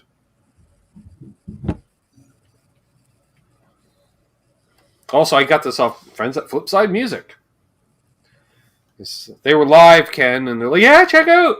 We got like 1,000 pedals in stock. I'm like, really? You don't say. Perhaps you should send me a couple. So I open it. Open new tab. Start browsing. And then I found this. So then I was like, okay. No. Jay. See. He says, you're the microdose. I don't microdose anything. That was another conversation with Brad. Man. Come on. Magic mushrooms. He's like, oh, take a 1/4 gram of magic mushrooms. I'm like, no. You take 4 grams of magic mushrooms. No. 6 grams. 6 grams. And he's like, why? You want to trip out like acid? I'm like, yes. Otherwise, what's the point? You know? Yeah, you don't want to take something that makes you feel just a little bit different. You want to make something that makes you feel something drastic. A lot of different. Shrooms do that. Yeah. Been there. I believe they say anything over 5 grams is what they call a hero's dose. Yeah. I don't know what that means. But the last time I did it, I did, and I guess this past summer, 2 or 3 grams. That's good for me. This past summer, a buddy of mine got an ounce, and we both tried a couple times. So basically, 3 of us did. We were set up for like 7 or 8 grams, and we ground it up and put it in a tea with lemon and honey and all this stuff. I just eat them. It's supposed to make it more interactive. So anyway, I was taking that and I was watching golf, and the putting green had all these weird things going on in them, and then the fairways looked like running green rivers. I was like, go up to the bar until I actually started watching TV, and I was like, no, we're not going anywhere. I was like, good fucking luck on that, because like I'm thinking the attention it takes to watch golf, and my God, like let alone on shrooms. No. Bruce says, then I had screen door incident. I walked through the screen door hours before we started imbibing. I was sober when I walked through that screen door. That's a lack of eyesight thing, Bruce. That wasn't an inebriation thing. I had the golf with it with the sound down, and then I'm playing King Crimson and Emerson, Lake and Palmer, and all this, early progressive rock stuff in the background. I was having a great time. I bet you were. Microdosing, screw that shit. That's all I got to say. Yeah, 3 tube driver pedals. Exactly, Rob Blackmore official. Alien head, devil's horns, etc., etc. By the way, I saw, I don't know if you saw earlier today, Rob, you said hi to me in Ryan's chat. I said hi back, but I might figure out at devil's horn, alien head in order to tag you. I'm just saying, hey, Rob, because you got a devil's horn, alien head to start off. That's not easy tagging when you want to tag somebody in the chat. So, or you just go, hey, man. That works, Yeah. Sup? Yeah. Yo, ding dong, yo. Terry says dittos were all over Kijiji for $60-$80, which says a lot about how bad they are. No, it just says how cheap they are, one, and how prevalent, because everybody fucking owned one at one time or another. I owned an Outlaw Effects looper because I needed a looper, and so I just, as I recall, I may have reached out to them and just had them. That's right, I did, Randy, because I had a working relationship with Outlaw, and I needed a looper, so I would just say, hey! How's about a fellow sending a fellow a looper? And they're like, oh, you want to demo a looper? Sure. I got an ABY pedal. They're like, it's so funny, Ken. I'm at the NAMM show and they're like, so what pedals do you want? I'm like, I want an ABY pedal. They're like, really? You want to demo an ABY pedal? I'm like, no. I need an ABY pedal. I'm willing to do a demo on one in order for me to avoid having to buy one. They're like, oh. Isn't honesty great? Yeah. I ran into those guys this summer up at Cosmo for their music fest. They're like, man! I'm like, holy fuck, someone recognized me. What the fuck? Because What I do? Since I attended a trade show of any kind, like 3+ years. So, Are you gonna be planning to do anything in the U.S. now, I don't know. like NAMM or anything? Well, NAMM has to get better for make it worthwhile to go all the way to the West Coast. I'll just say that right now. If they bring back Summer NAMM, that would be way better, because that's like I can drive there in 9 hours. You know. Plus, Aaron's not far away. But like, for me to Is it fly as anywhere, large it's over a 2-hour drive just to the airport. So like, and plus with international flight, you got to get there 2 hours early. So that's, I got to basically leave a minimum 4 hours before my flight. But that makes it a long fucking day. So, nah. Mm-hmm. You know, you could do the stay in a That's hotel everybody- out by the airport for the night, but that's like, why spend $200? You know, more. It's hassle. So, I mean, yeah, I'm definitely looking to do events within driving distance. That's for sure. So, yeah, I got to renew my passport. It expired like 2 years ago. Didn't even notice because I haven't needed it since the last time we flew out to the NAMM show. Yeah, I'm gonna have to get mine renewed here pretty soon. I think they run for like 12 or 10 years here. I got mine in 2015, so I think I'm gonna be coming up here due for that pretty soon. Yeah, Might be taking a look at making a trip to England this next year. That'd be cool.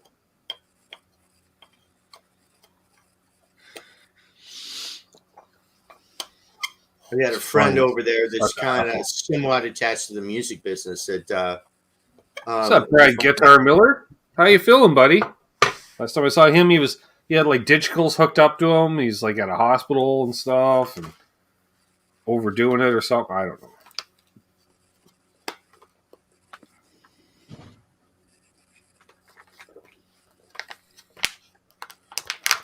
Yeah, you can do 5 or 10 year for passports, Terry. I used to do 5 years just because it was cheaper. I didn't really have it in the budget to do a 10-year at a time. Is that a seed? Are you a seed? I don't know.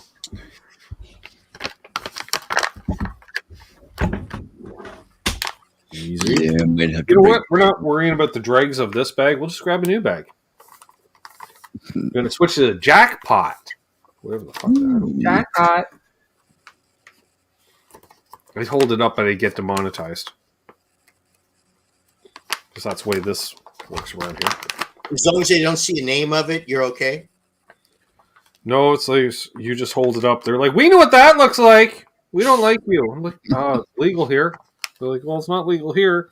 That's why I'm like, I'm on yahoo.ca or .ca, not .com. So easy there, YouTube. And they're like, nope, doesn't matter. Like, all right. Fuck. Be dicks about it. Doing much better. Home for Christmas. Lots of PT. It's physiotherapy. Or physical training, depending if you're in the military or in rehab. Walking unassisted. Yeah, buddy. Ooh. All right. Well, if we need to do a benefit show for you or something, hit a fellow up. Figure it out. Kind of surprised Charles 75N hasn't snuck off from his family and actually snuck in here at some point. I'm just saying. You know, I don't know that he's going to do that. He's lurking. Not unless he's done with all his other stuff. Yeah. Hard to say. That man does love his family. Well, as he should. They seem like quality people. The boy, he's okay. Well, I've met him. So I mean, they're beautiful people.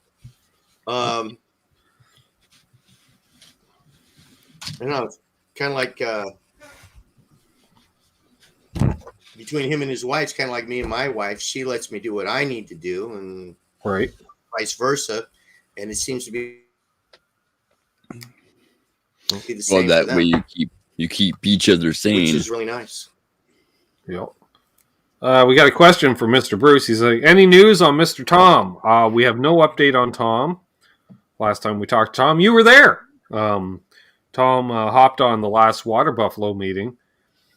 And another reason to join is to hang out. The perks. If you speaking of perks, coming out, it'll be out. I think we'll do it this coming Saturday, the 30th. The year end outtakes and blooper reel, approaching an hour in length, I think. So that'll be coming out.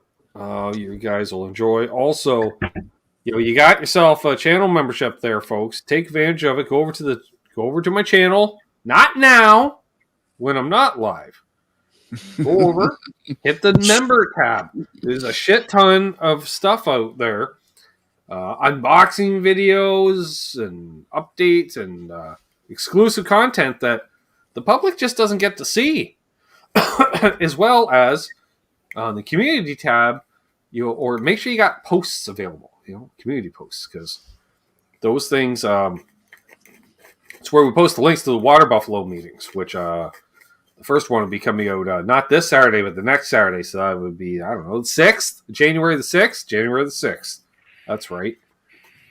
So we'll do that. Hey, you've been posting some of your older videos here that some of the... Well, yeah. The reason for that is, by default, they get posted on the community tab, Randy, so both patrons and members can see them. So they're just actually unlisted videos. So okay. So you're releasing some of the. So what I've been doing is taking the old ones and then just switch them over to members only. So that way, newer members, they don't have to scroll back 2 years on community posts to see a video. So if they come up on the homepage, check them out.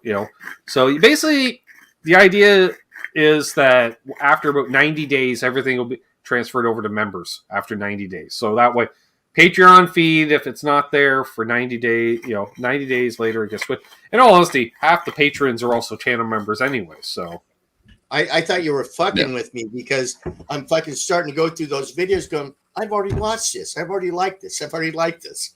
And commented. I don't remember watching it. No, the funniest is we're doing that radio. People are commenting like, hope it goes well. I'm like, no idea what you're talking about. It was 2 years ago. I'm going like, I know I saw this. I did. I swear. I watched it. Yeah. Bruce says, I've been enjoying the members only videos, especially the previous years. Really lets me know stuff I've missed while I was gone. Keep them rolling. Yeah, the bloopers ones. I like the blooper ones too. Yeah, first year was only like 5 minutes, and the next one was 10 minutes. Now it's like an hour. Perfect. Excellent. So grab some popcorn. Well, here we'll do a teaser. Because I keep it on hand. The infamous worst beverage tasting ever, Ken. I have an idea which one. You have an idea which it is? Idea which one? Yes. All right. So hang on here. How would you do that? Present video file. Go to the desktop. Beer? I don't know. I don't know. I don't know. Oh yeah. Drink it then if you don't know. Hesitate. Love that. That is disgusting. That's like light beer with aspartame in it. What the fuck? Oh my god. I don't even want to try that. Oh. It just lingers. Oh. All right, I'll try it again. Smells like beer. It doesn't taste like beer. Yeah, this is taking one for the team for sure. Oh, cold beer, hot day, right? Right? Rather drink sand than that. Here goes the toss. Oh, I don't even know. Oh, just imagine what brown pond water would taste like if carbonated. Oh. No, that's we're done with that. So I've been Ben. That's how you do a review. That's funny. That's classic. Yeah. That and much more, folks.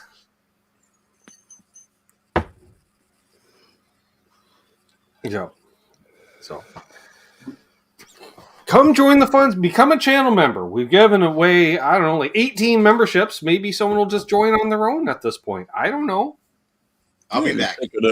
Check out a water buffalo meeting. Pretty cool. Go to Water Buffalo. Many guitars on display. Man. Yeah. It's well, I like how there's themes, Ken, you know, because someone will say, like, you know, like, okay, I'm not a fan, but I don't care. You know, like PRSs. You know, be, oh, yeah, I got, you know, like Randy could be, oh, snagged on the PRS, you know, blah, blah, blah, right? Then Billy Baloney's like, oh, I got one of those. There it is. Boom. And Charles will show off his. And then Bo just waits, and then he shows the ultimate version of that. You know, the big boy version. Here's a vintage 10 top. Yeah. You know. Holy fuck. Yeah. Or Tellies, you know, and everyone will show off a Telly or two. And oh, Rob, that'd be unfair to the deck. Yeah. But yes. It was yeah. Taste it. Oh, aspartame is nasty shit. Well, that's the problem with all the pops in England. They just replaced half the sugar with aspartame to meet health guidelines. Really? And, all I know is if I ever visit England, I'm going to be fucking thirsty while I'm there. Hello, cancer. Because I can't drink anything with that shit in it, because that's all I taste is. Like, why does it taste like the can? I'm licking the can. That's all I taste. The can almost tastes. Again, Bruce is with the F's with the ats. I don't understand. Is this some new gimmick that Bruce does? F that, you know. Is that fat? It's a new word he's making. I don't understand. Well, all one has to do is attend a water buffalo meeting there, Bruce, and Bruce has. There you go. Bruce, one time. He was a first timer at the last meeting. He and Eddie Fay were both first timers there. Yeah, I thought Eddie's. I don't know either, Bruce. I'm even looking at the keyboard and it's nowhere near.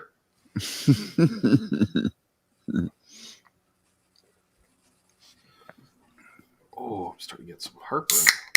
Oh, the snack. Open a Coca-Cola. Just a thought of aspartame. Yeah, that shit is nasty. So, have you been backing off of the soda tastings recently?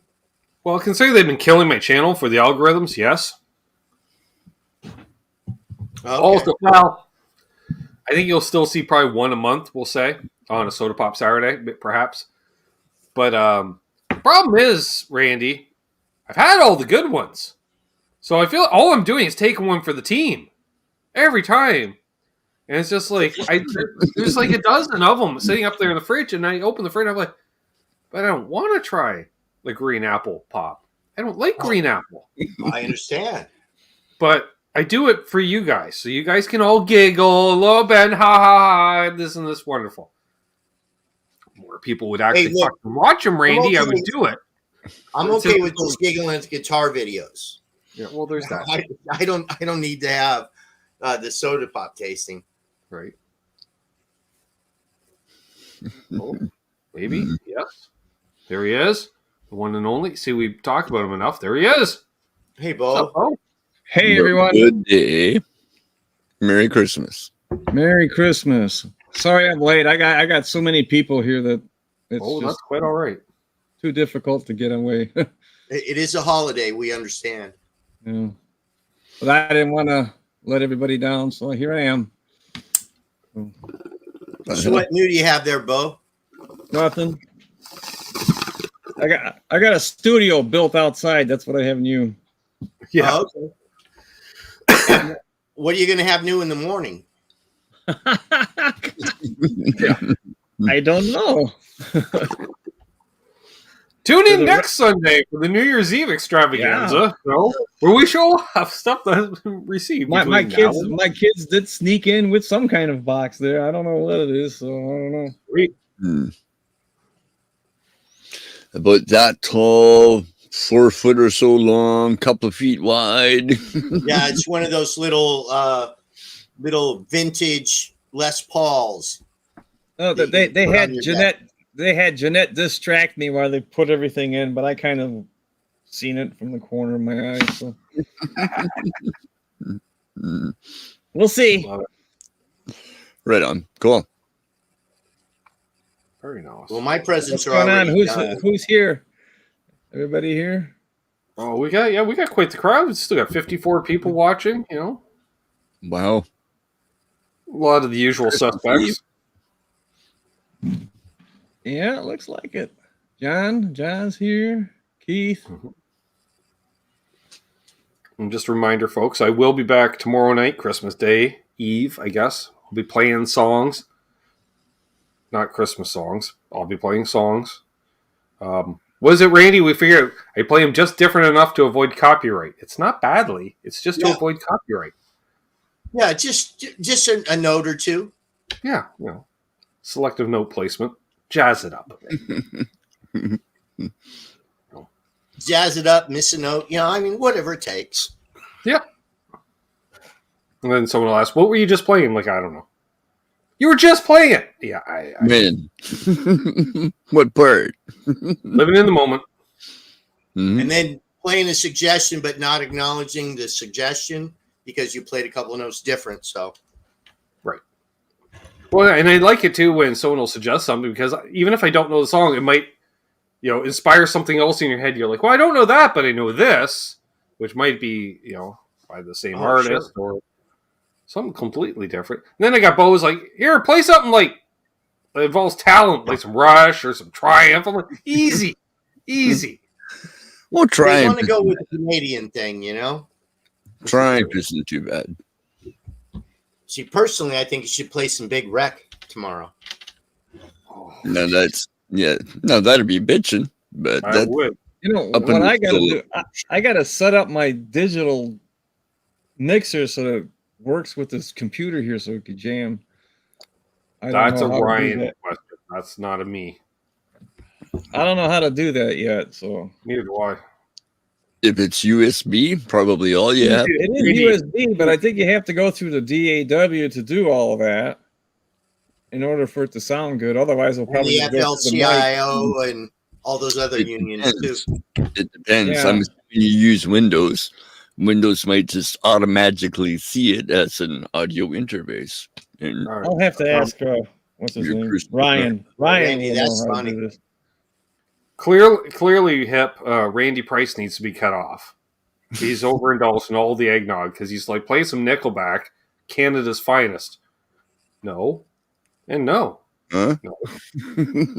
no. I always kind of thought Randy was a good shit, but wow, Nickelback. Wow, I thought we were friends. Just kidding, man. I never got into Nickelback, and they do have a couple of good tunes. I mean, they weren't that The bad. name They of put those on a good tunes? show, but they were never going to change the world. They inspired a whole genre of music in Canada because there was like 5 Radio. clones of Nickelback that came out after Nickelback, and that's all you heard on the radio for a decade. I'm like, this is a lot of Nickelback. Just stop, yeah. Or kind of Avril Lavigne at the same time. Kinda. pop punk. I'm like, pick a lane. It's pop or punk. There's no such thing as pop punk. Well, Pop there's punk is sanitized bubblegum punk. You know what you get with pop punk? You end up with Green Day and Sum 41. Come on. It's not real punk. Well, I don't know. Nickelback wasn't my thing. It was a 90s thing. So.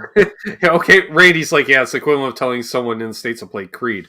Well, see, Creed? That whole genre, I just call it all Theory of a Nickel Creed. Because that's Theory of a Dead Man, Nickelback, and Creed. Theory of a Nickel Creed. We did do a tune from Creed. Well, I don't remember the name. Was it Torn? Is that the name? Is that a tune? Torn? Possibly. By Creed? Earl says, are any of you Swifties? No. I'd like to be, though. I don't have any... I couldn't tell you a Taylor Swift song to save my life, but kudos for what she's doing. Yeah, she's raking it in, like, for sure. Exactly. But no. Like, she's, yeah. No one's bigger. You know, she's like her generation's Madonna or Cher or Lady Gaga. You know, all those were big then, too, so... There we go. Biggest Taylor Swift. There we go.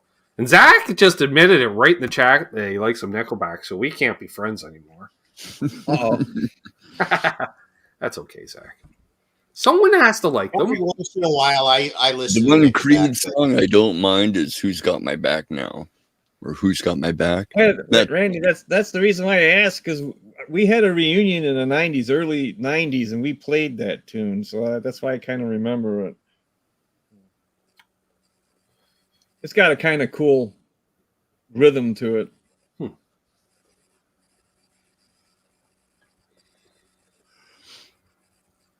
Cool. And Randy says the Nickelback tunes that don't get played on the radio are the good ones. I'd probably agree with you on that, because that's generally the way I am. I'm not a big fan of singles off of any album for the most part. I'm more a fan of the album cuts. For whatever reason.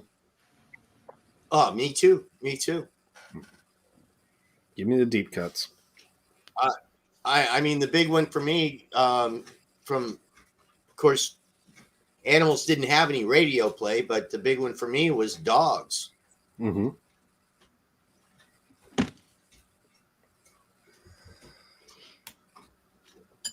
Well, it was a good album. Oh, by the way, Ben, my cat has the similar markings as your cat. Similar attitude? Because mine's got an attitude. Yeah, he's got an attitude. Like, the cat knows now. I brought the computer down here to set up for tonight's show, and the cat's, like, hanging out in the kitchen, like, so that means I get some canned food, right? Because I get canned food when you go live. Yes. Easy. My daughter brought all these outfits for all these animals over here. They all have sweaters and Oh, dear Lord. all the shit. Look, she brought me this for my dog. Most dogs like Kongs. Some don't, though. They'll just put them in. Some will just chew the shit out of them. Well, I know that's the problem with my Pebbles. I mean, she eats those stupid stuffed animals, and she swallows the whole thing, the stuffing, everything. You know? That's not good. No, it's not. The other day, it looked like she threw up a towel. You know, I mean, it's like.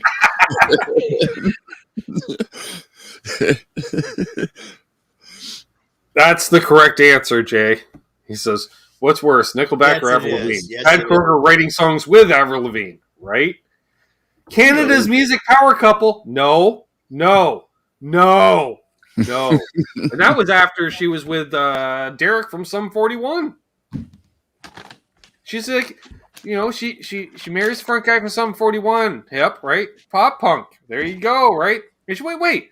I could be married to an even shittier frontman than this. Hello, Chad. What are you up to? And he was like twice her age, too. It was kind of creepy. What's up, Christopher Livesova? Well, how well did that work out? Chris, hello. I don't think Probably had a few bitchin' parties. could be wrong. Now, if you want Avril Lavigne stories, talk to Absolute Mayhem, because their families were friends for years. Mm-hmm. I'm pretty sure Avril used to babysit Mayhem's daughter, and Mayhem maybe have even babysat her, type thing. Just the age differences between the families.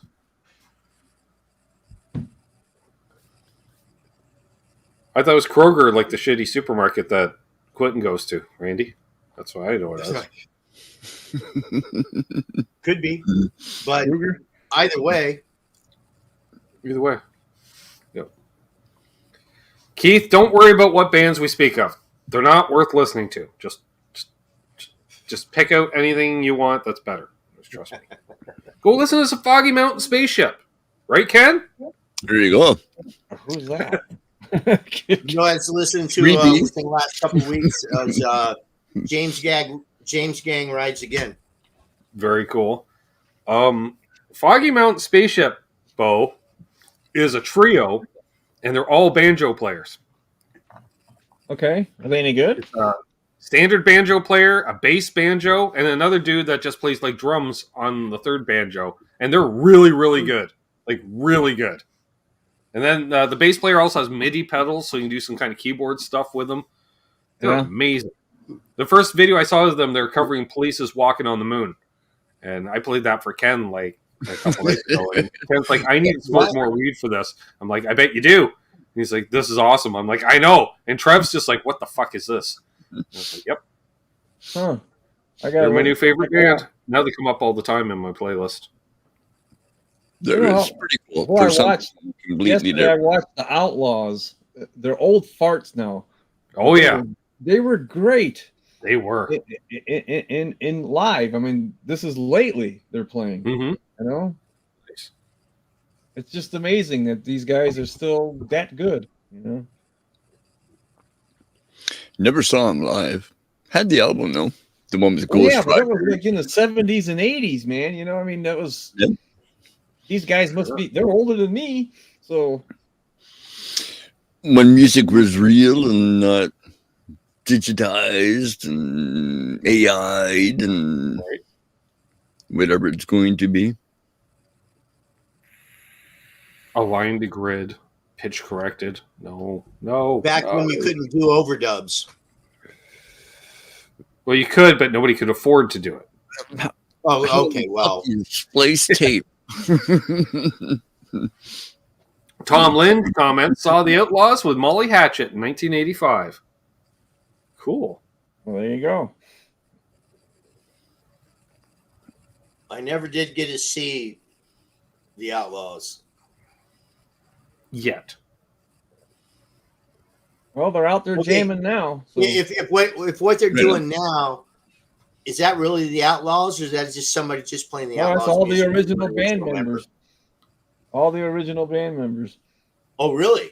Yeah. Oh, then that would be cool. Mm-hmm.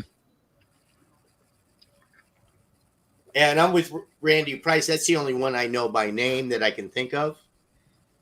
Greengrass and High Tides. Check out their version of Ghost Riders in the Sky. Yeah, their version of Ghost Riders in the Sky kicks some serious ass. Yeah.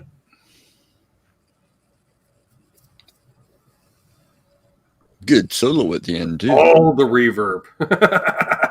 Yeah. Well, and then that's right up there with the Doors, Riders on the Storm, too. It's kind of based on that same song. A little more up tempo though. Well, yeah. Every time I hear Ghost or Riders of the Storm, it starts out with that bass line. I'm like, who's playing bass? Elvis Presley's bass player. Was his name Chef? I think was his last name. Played with Elvis's band. Keith H. saw Molly Hatchet in 82.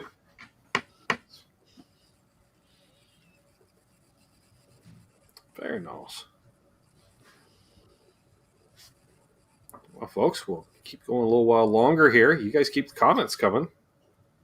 We'll keep the content coming. Yeah, I was waiting for that. Mark's like, someone say the Doors? Easy, Mark. Easy. Hey, I love the Doors. Randy, you and Mark could sit down and have a conversation about the Doors because I know the two of you would just, oh my God, the two of you would go to town.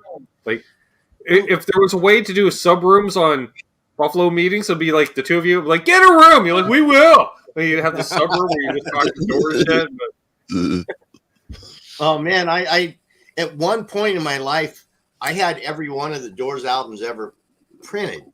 I mean, whether it's Jim Morrison and his American Prayer or all of that, but I mean, I have all of the original albums. So do I. I still have them. Well, they're on CD because I still have the regular LP vinyl stuff.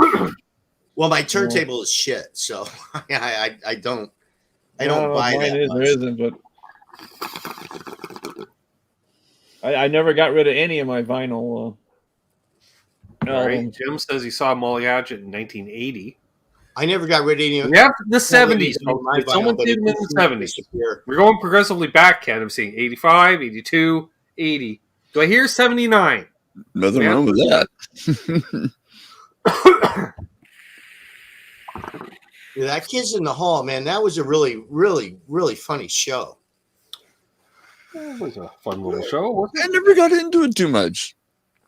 Like pretty much anything after SCTV, like in its heyday was. I like some of it, but not all. Well, certain cast members better than others, obviously. But I saw actually Bruce McCullough from the show is doing a new live show, and he's got Craig Northey from The Odds musically accompanying him.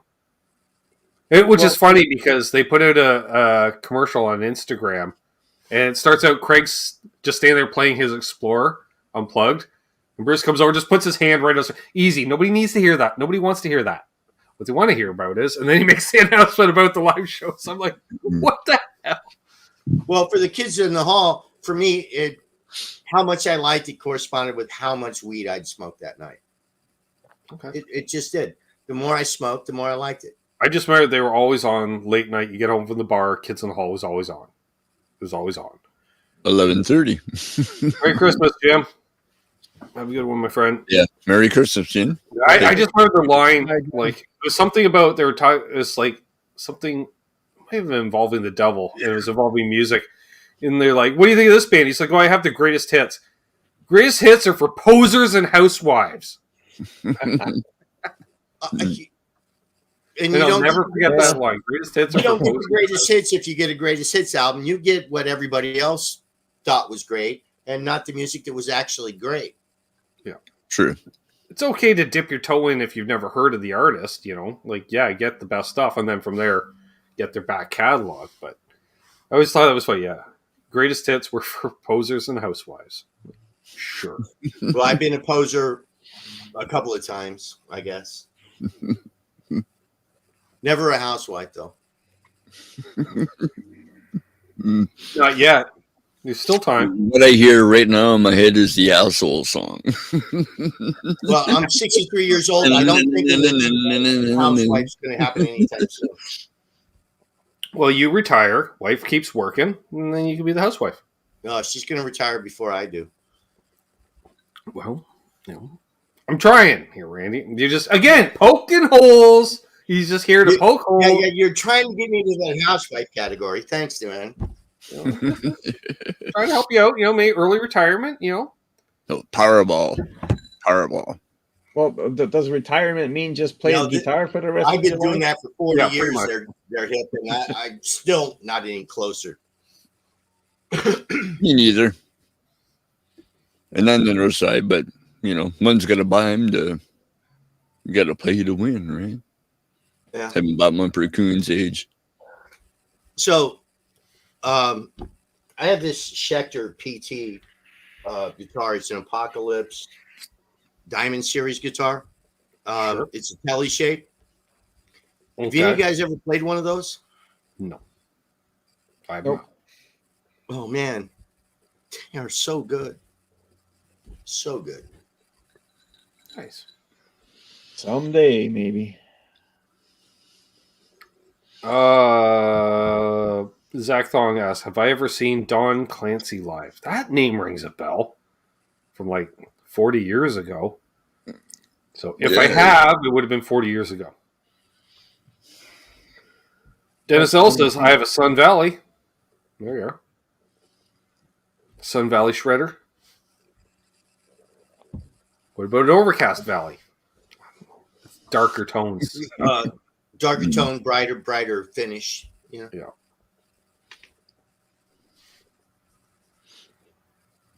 Nice. Well, I don't think I've ever owned a Schecter guitar. Neither have I. Well, Never. I've had a couple, and this one I really like. And not only the double cuts, but I like tellies. I have like 5 or 6 tellies. As one should. And it's a shredder.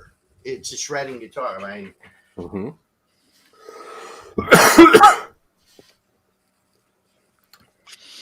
I remember, but always under the impression you're good bang for the buck. Well, Cheech asks, any of you guys play classical guitars? Yes. Oh, yeah. Here it is. Well, yeah, that's what I did in the 70s. Exactly. Yeah, I was going to say some of us more extensive than others. But this there's actually a friend of mine who's in another band, and I found out it was his, and I said, well, he's got good taste. He's from Liverpool, and I tried it, and I'm going like, holy shit, I got to buy that. It looked pretty cool. And I picked it up for like $700. I have a classical guitar right over there, off camera. Is it a Yamaha? No, that's a Kenora. Made in Japan in the 70s, imported to Canada. Which is I have exactly all what I Yamaha. wanted. I wanted a lower end import from Japan, 70s era classical. I remember that video. Yep, Mine are all Yamahas, man. Yamahas are nice. My bad too when they were both Yamahas. Solid tops, nothing outrageous. In the 70s, I mean, that's what they pushed. I mean, when I went to the music store, they said, here, these are the ones you want. And that's what we had, I mean, well, and I still have them. Well, it's like that, or you spend 3 times as much on a Cordova, right? So yeah. It's like there was nothing in between. No. Well, Yamaha at that time was kind of like Honda was. The ones I have are damn good ones, man. Keith H says, so I haven't smoked weed since 97. Thinking during a meeting would be a good time to start again. Yes. It's always a good time to start. Well, if you're in Detroit, you know where to come. That's right. Earl says, just by the way, Sire Michigan guitar. is supposed to be the best place to go. I agree, Earl. I played a couple of Sire guitars. Bang for the buck. They are possibly the best guitar on the market. Bang for the buck. They are priced really well, and they play way better than they're priced. They are very underpriced. That's everything I've heard about the Sire guitars. Yeah, I got to play a few of them this spring up at the music store up in Peterborough. There, one of the reasons I went up just to check them out, and I was really shocked because they're under $1,000 Canadian, I think, and played amazing. I was like, how is this possible? Is it one of those they're made overseas and then QA's done over here? And I think that's kind of the situation. I think that is what they said. But I'm scared to play them because I'm not ready to get rid of anything that I have. Well, you're going to be owning 3 of them if you play them, Randy. So, I'm just telling you, knowing the way you are, if you play one, you're going to own 3. That's the thing. You don't get rid of the ones you have. Yeah. No kidding. That's so I haven't gone that way yet. Oh, you will. Oh, yeah. Play one. If I own one, 3 times better. So more is more. I think Zach is just trolling me tonight. Takamine classicals are really good. I've never. See, first Nickelback, Takamine. What's going on here, Zach? You're killing me. Zach. I don't know. The classical, I mean, with the nylon strings, I like the sound of those, but I it's want just one not of those, something I want to play. Go Dan You know? Grant concerts. That's what I want. It's something you have to get a feel for, Andy. I mean, it's Yep. different. Yeah, like a true classical is. You gotta get the fingering, the PMI, thumb PMI. You know, it's Yeah, and I can't grow my nails that long. I just really don't don't like need it. the nails neither. You don't need Not the on a nails. nylon because I didn't have them. No. You know, You have so much string spacing On a- down the bridge. on a regular acoustic, you need more than Yeah, nails than that's you do on gonna a feel nylon. weird. Oh, But that's I've never played a nylon string guitar, not knowingly. It anyway. reminds you, Ken. It reminds you of putting on a set of skates that have like no ankle support. You're just, it's all the ankle. The ankle Just burner. strap it Like, on a blade to the bottom of your shoe. my fingers Yeah. just want to roll off the strings so much, but it really helps your technique. Then you go back to an electric, and you're like, "Whoa, Yeah. It's like easy peasy. Okay, now you just made an argument for me to get one. I think everyone should Hey, have one." Way a nice better, Yamaha would be $200-300. better, way Yep. deeper. And the strings last forever too. That's the great They thing. do. Well, not unless you too much tension, and they do snap. But I remember a few times thinking, "Oh, the I've strings got it started tuned. down dead," and I found a break in the winding, and it still stayed to pitch. It was just a break in the winding over one of the frets or something like that. So I just been playing them so much, I finally just broke through the winding on one of the strings. and you wind Yeah, them I different suppose I too. should do You that. got to put a knot. You got to put a knot at the end, and it rolls around the nut. I mean, there's no. It's Yep. not like the regular tuners that you have for Nope. electric guitar. It's a Now, whole that's different gonna be ballgame. too much work for me. A leader to fishing line, same kind of. And I'm not a fisherman either, so that doesn't help either. So Wow. I'll tell you what, you buy one, you send it to Vancouver Island, I'll put strings on it for you. And once you Or put a new set of You just strings need, on like it, me, you buy got a tutorial. $200 Maybe a couple of years later, maybe, you know. Just You do know, what I do, Randy. Good to You go. just cheap buy the ball end nylon strings. Oh, don't tell No them. tying or nothing on the end. Just get the ball end nylons. Oh, that's They work. cheating. I know. But yeah, Yeah, there's 'cause Yeah, I know everybody wanted to see that video, me tying on a set of nylon strings. So I'm like, that's not happening. That's a lot of swearing. So how often do you play that classical guitar that you have now? I don't know, every month or so. You should do Like, it tomorrow. here, it's about You that. should do it tomorrow. I don't think I'll be able to tomorrow. The I don't think I have the classical- hand strength currently because Or that, Like I say, I lasted 15 minutes playing my Martin today, Randy, and my hands were done. So I need to last longer than 15 minutes. Why? What kind of strings you got on? why? You have plenty of stories. Well, I'll need to use them all. Or if I only play for Just 15 space minutes. them out in between your 15 minutes. Play 5 here, 5 here, 5 there, and then you're good. Interspersed with half-hour stories. Have a good one, Brad. I will. I will be seeing them tomorrow. Well, Merry wishes. Brad. Thoughts are with you, my friend. Merry Christmas. Merry Christmas. Oh, look at that. Ryan Hall fell asleep, apparently. Kinda.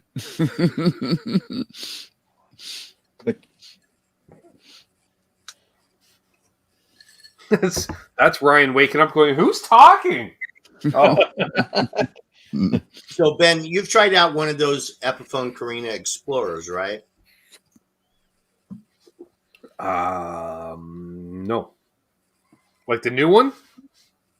Yeah, that newer one's coming out. Yeah. Well, yeah, Anybody? you made a vid on it. On Explorer? No. That's on this Gibson.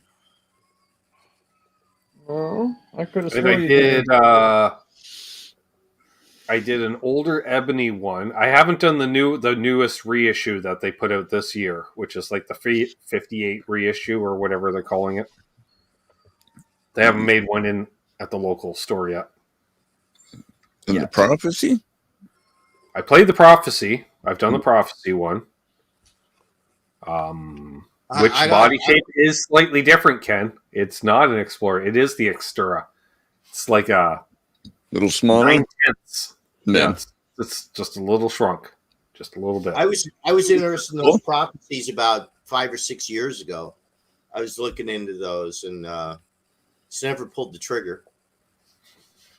Wasn't a big fan of the pickups. They have an edge to them that I don't care for. So, well, Were to they be fair, you they can change out your pickups, which I don't do. I have to go out and outsource that. oh, see, now he said you can do it. I don't do it, but you can. Easy there, Randy. Look at you. Oh yeah, no.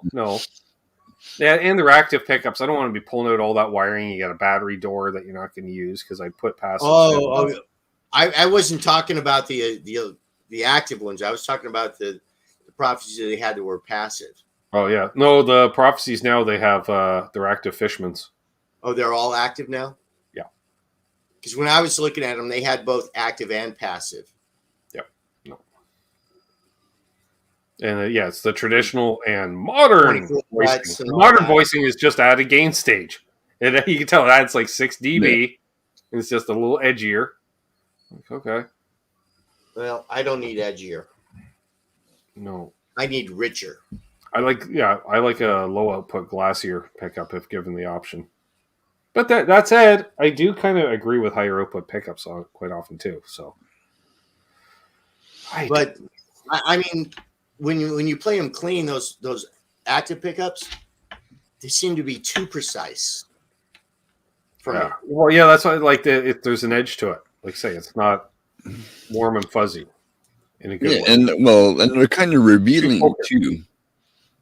Like with EMG, yeah. anyways. I need something that's not going to reveal how bad I am. So, Jay asked, "Wonder how much Kramer paid Lizzie to endorse the horrible Voyager, or the amazing Voyager?" Depending on how you look at it. I don't know. I'm not a big Voyager body shape, but hey, it's back. You know, she's got her name attached to it, so good on them. I don't know if it's an actual output thing or she probably just gets paid per unit. But then again, usually agree to a certain unit run anyways. or maybe it's tied into one of her other agreement deals with like the Explorer or one of the other guitars that she's endorsing too. Right. Don't know. But she's doing all right.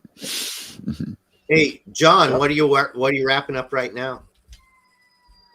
Yeah, I couldn't necessarily name a Lizzie Hale song off the top of myself, but I just remember listening to one of her albums like years ago, like riding up to a gig in Toronto, and we had Hailstrom on. I was like, "This is some good shit." I'm like, "What is this?" And he's like, "Hailstrom." I was like, "Fuck, okay." I'm like, "Isn't she young and stuff?" Like, hell of a voice.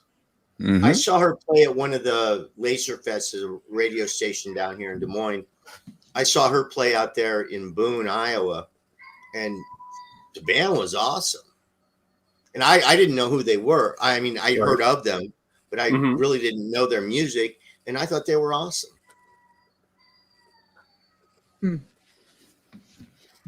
Yeah, I've seen a few clips of her live, and She's a good woman too, by the way.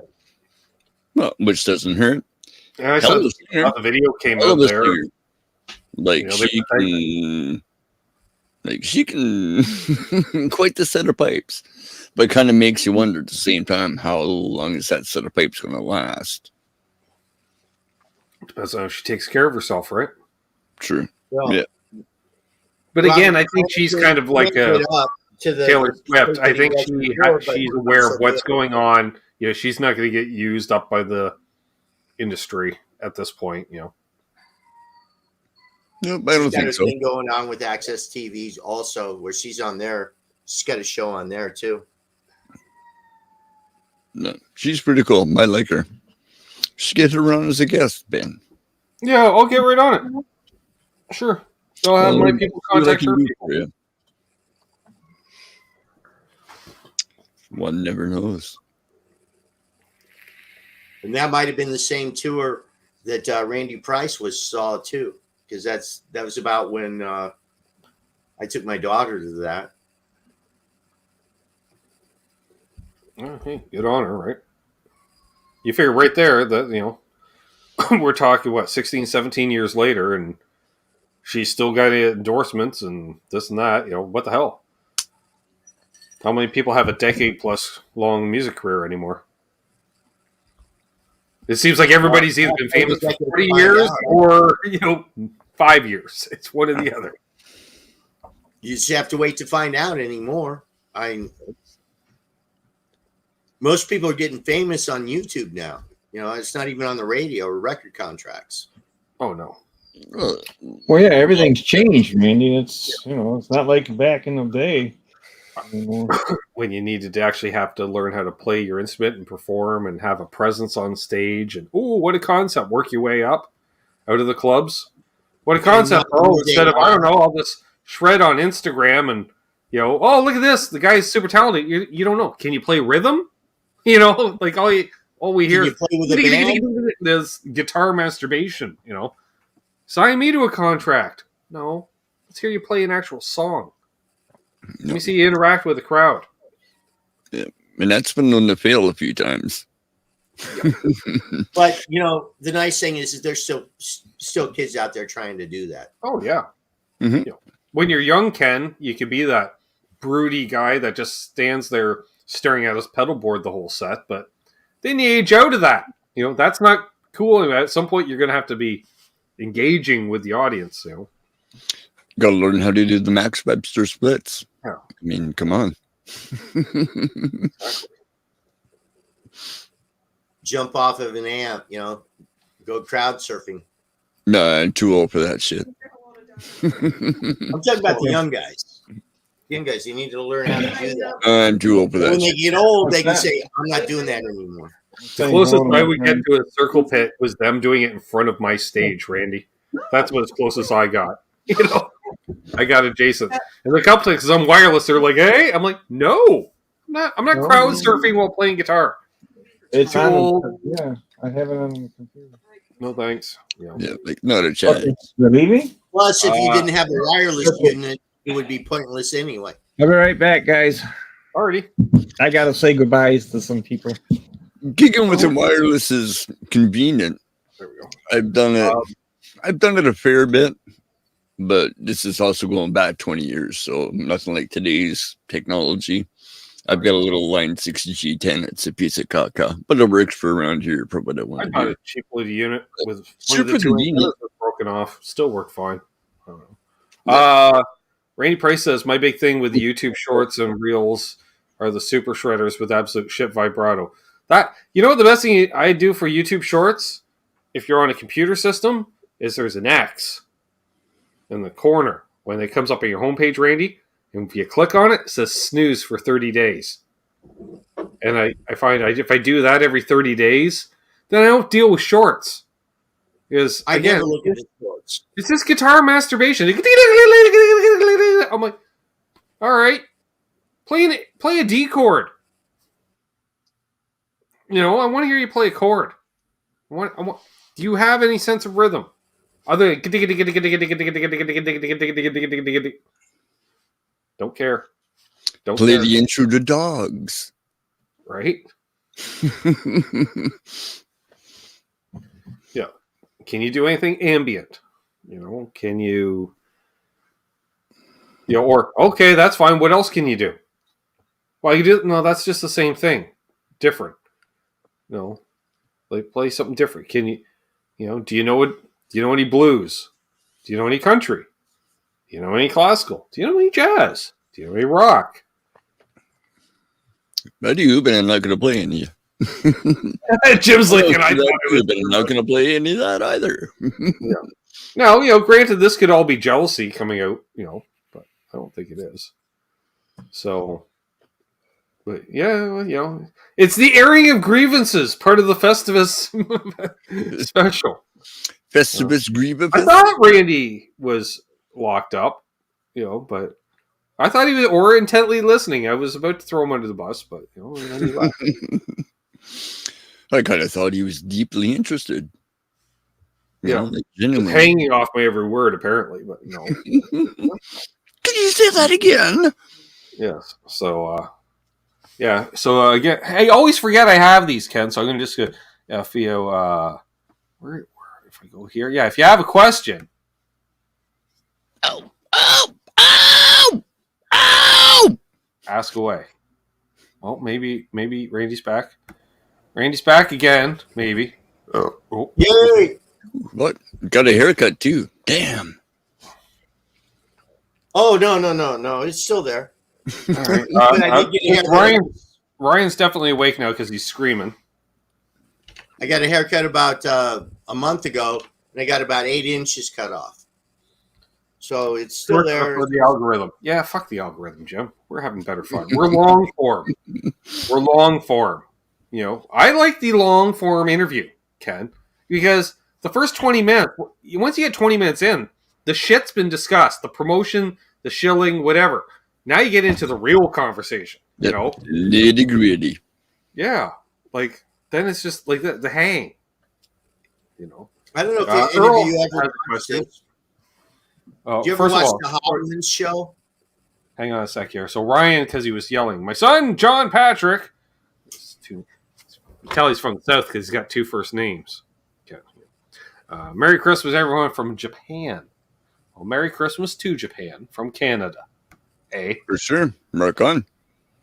Also, there was this. Hey, Ben, Ryan said you have a B-bender on a telly. No, I have a B-bender for a telly.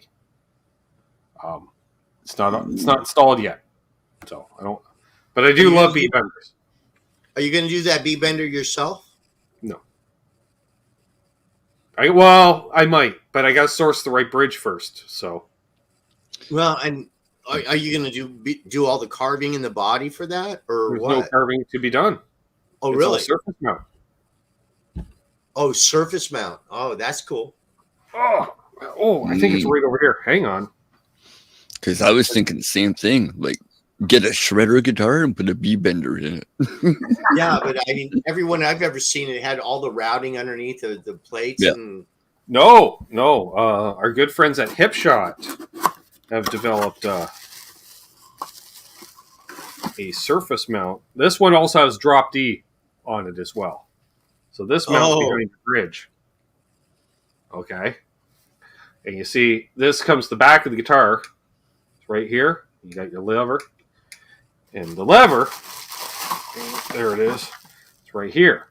And the lever goes in there. It sticks back. And then you just push it against your hip.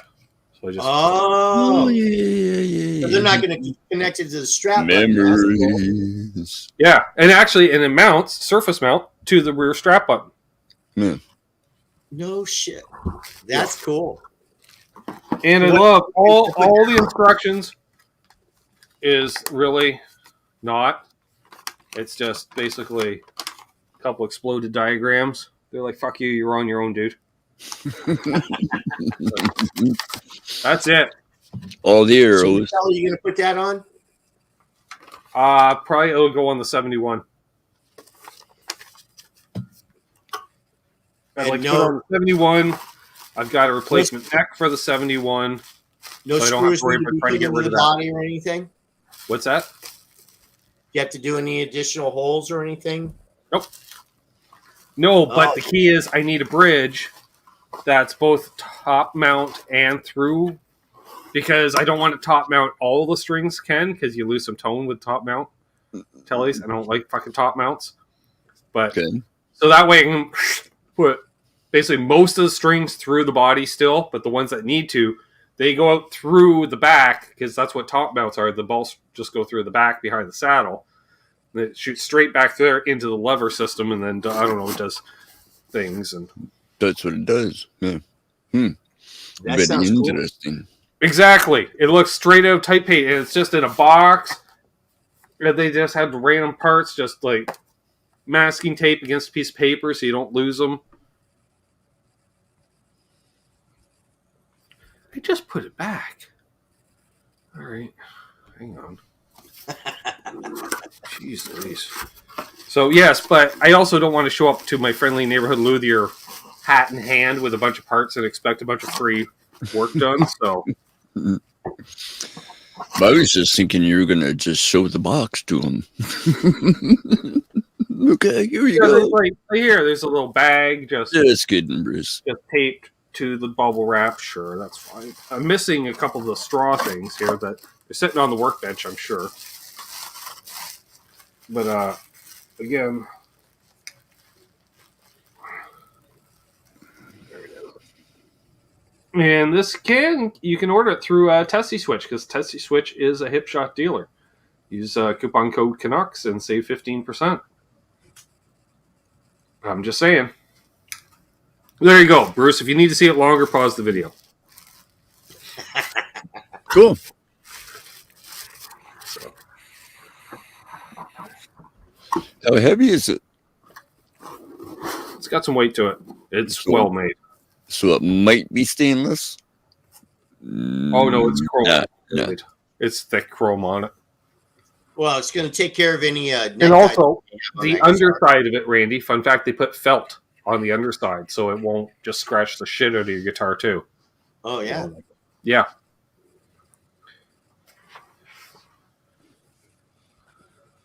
No problem, I Bruce. wouldn't even know how to use it, actually, quite honest with you. You just go all out, get a Floyd, and you're done.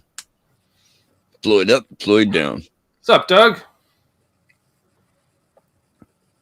It's cousin Doug over at the Down and Back Cornhole podcast. He goes live most Saturday nights. Just saying. He and the voice of Cornhole co-host the show. Of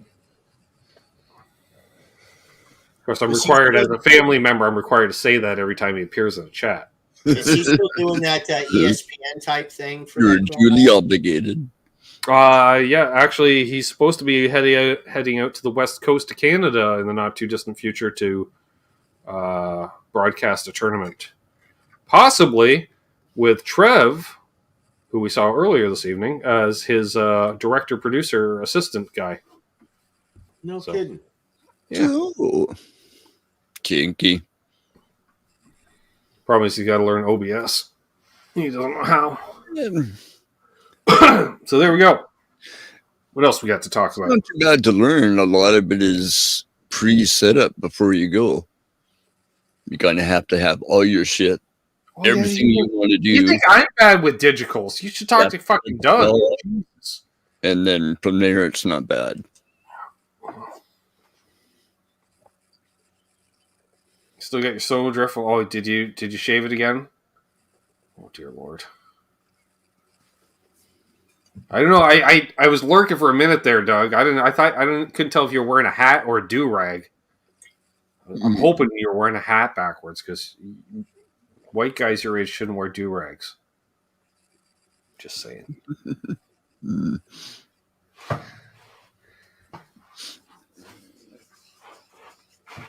I got him riled up.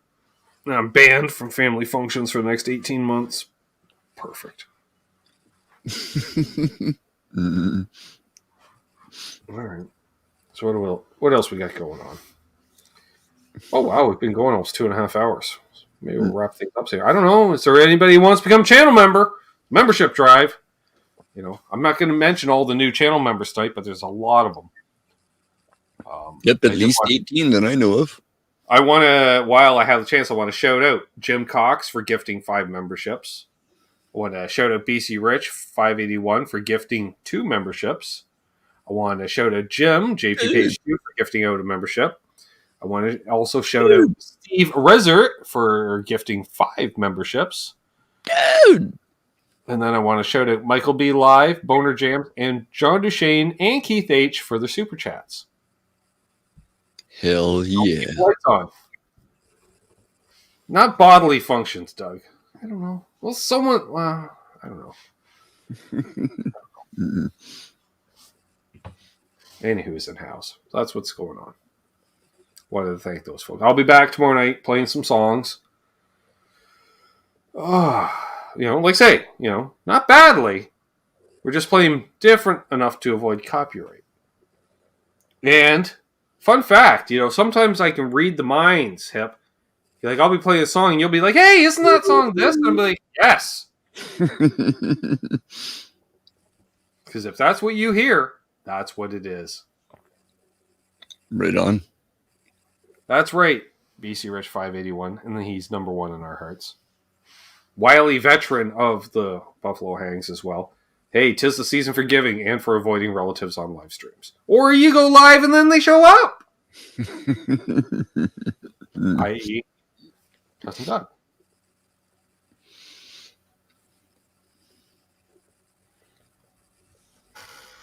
I don't know about that, Blue Box. You should be able to still gift. I'm sure you're a member, so you should be able to gift memberships. You don't have to, but that'd be cool. I didn't do it. I gave it to the office. It wasn't me. Yeah, there should be no North American discrimination as far as the card goes.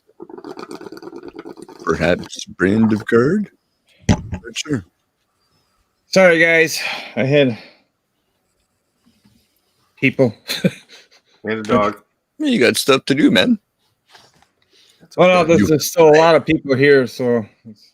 Wow. He tried. He said, I don't want to chew the shit out of it. I just want to lick what's inside it. Take it. Steve Rezer, Merry Christmas, guys. These hangs for fun. Well, Merry Christmas, No, Steve. not even.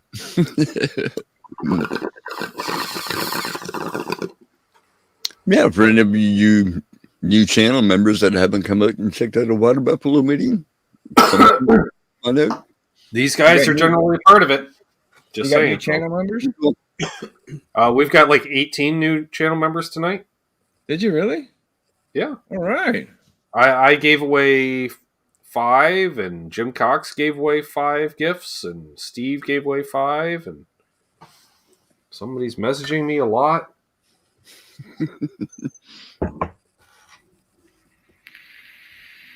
Probably Charles Just apologized. noticed Bo's text from 2 hours ago. See, I'm paying attention to my phone during the show. Not at all. Yeah. So, yeah, it should be fun. You know, we got the gifts, and like I say, check out the members tab on the channel. That's where you'll find all the member exclusive content. As Randy says, there's lots of stuff to binge watch on, and there's all kinds, including the new blooper reel will be out this coming Saturday. An hour long of me swearing and aborting videos and screwing up, and I don't Burning fingers with water guns. Nope, none of that this year, thankfully. Oh, no? No. All right, I think Dale's watching more than one live stream at once, because there's Dale Palmer with Merry Christmas, Larry Mitchell. We're not done yet, Dale. You're kind of a little early there. Oh, just saying. Thumbs up. Yeah, thanks. Lost my train of thought on that one. I don't know. Oh yeah, the blooper reel. I don't know if I remember like the one with the power flickering on and off while I'm making a demo, and then so I just ended it right then and there, and then the power did go out. That was fun. It was jet black in the room because there's no windows in the room I do the demos in. That was fun. In the middle of the store. All I see is lights on the floor. I tell you one thing, Long McQuaid doesn't have any emergency fucking lighting. That's for sure. Like generally, the exit sign will light up with the 2 safety lights or something. Nope, nothing. You can't see nothing. Right on.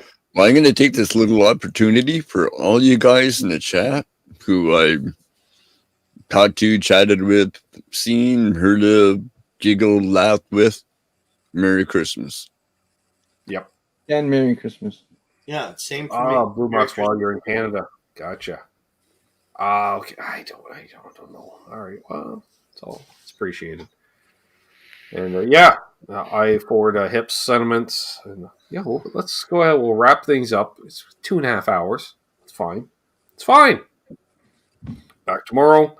I'll be more lethargic because I'll have a belly full of turkey dinner, and then still attempt to play music. All right. That'll be fine. That's fine. That's fine. No problem. Yep. And then Hip's still Hip. Randy's still Randy. Bo's still Bo. Y'all are still y'all. Dale's still Dale, even though he's not sure which chat he's in. That's fine. Wait. And everyone, Merry Christmas. He's in all the chats. Right. And yes, I hope everyone has a safe and happy holiday. Whatever you celebrate, or if you do. I just think it's a time for hanging out with friends and family, and friends don't have to be family, and family don't have to be friends. No? Well, it helps if they are, though. So, I've been Ben. You've been you. This has been Sunday Night Hang. Festivus for the rest of us. Special. Shirt engagements and such. And then don't litter, because only people that litter, and you shouldn't be one of those people. Hold doors for Randy. Let Hip in ahead of you in traffic. I don't know. Because I'm an old dude with a busted wrist. Yeah. Well, hold the door for him so you don't have to grab on. He's like, ow, that hurt. Yeah, well, don't. I'm going to hold it for him. So, there you go. See you tomorrow, folks. Peace. Merry Christmas, everybody.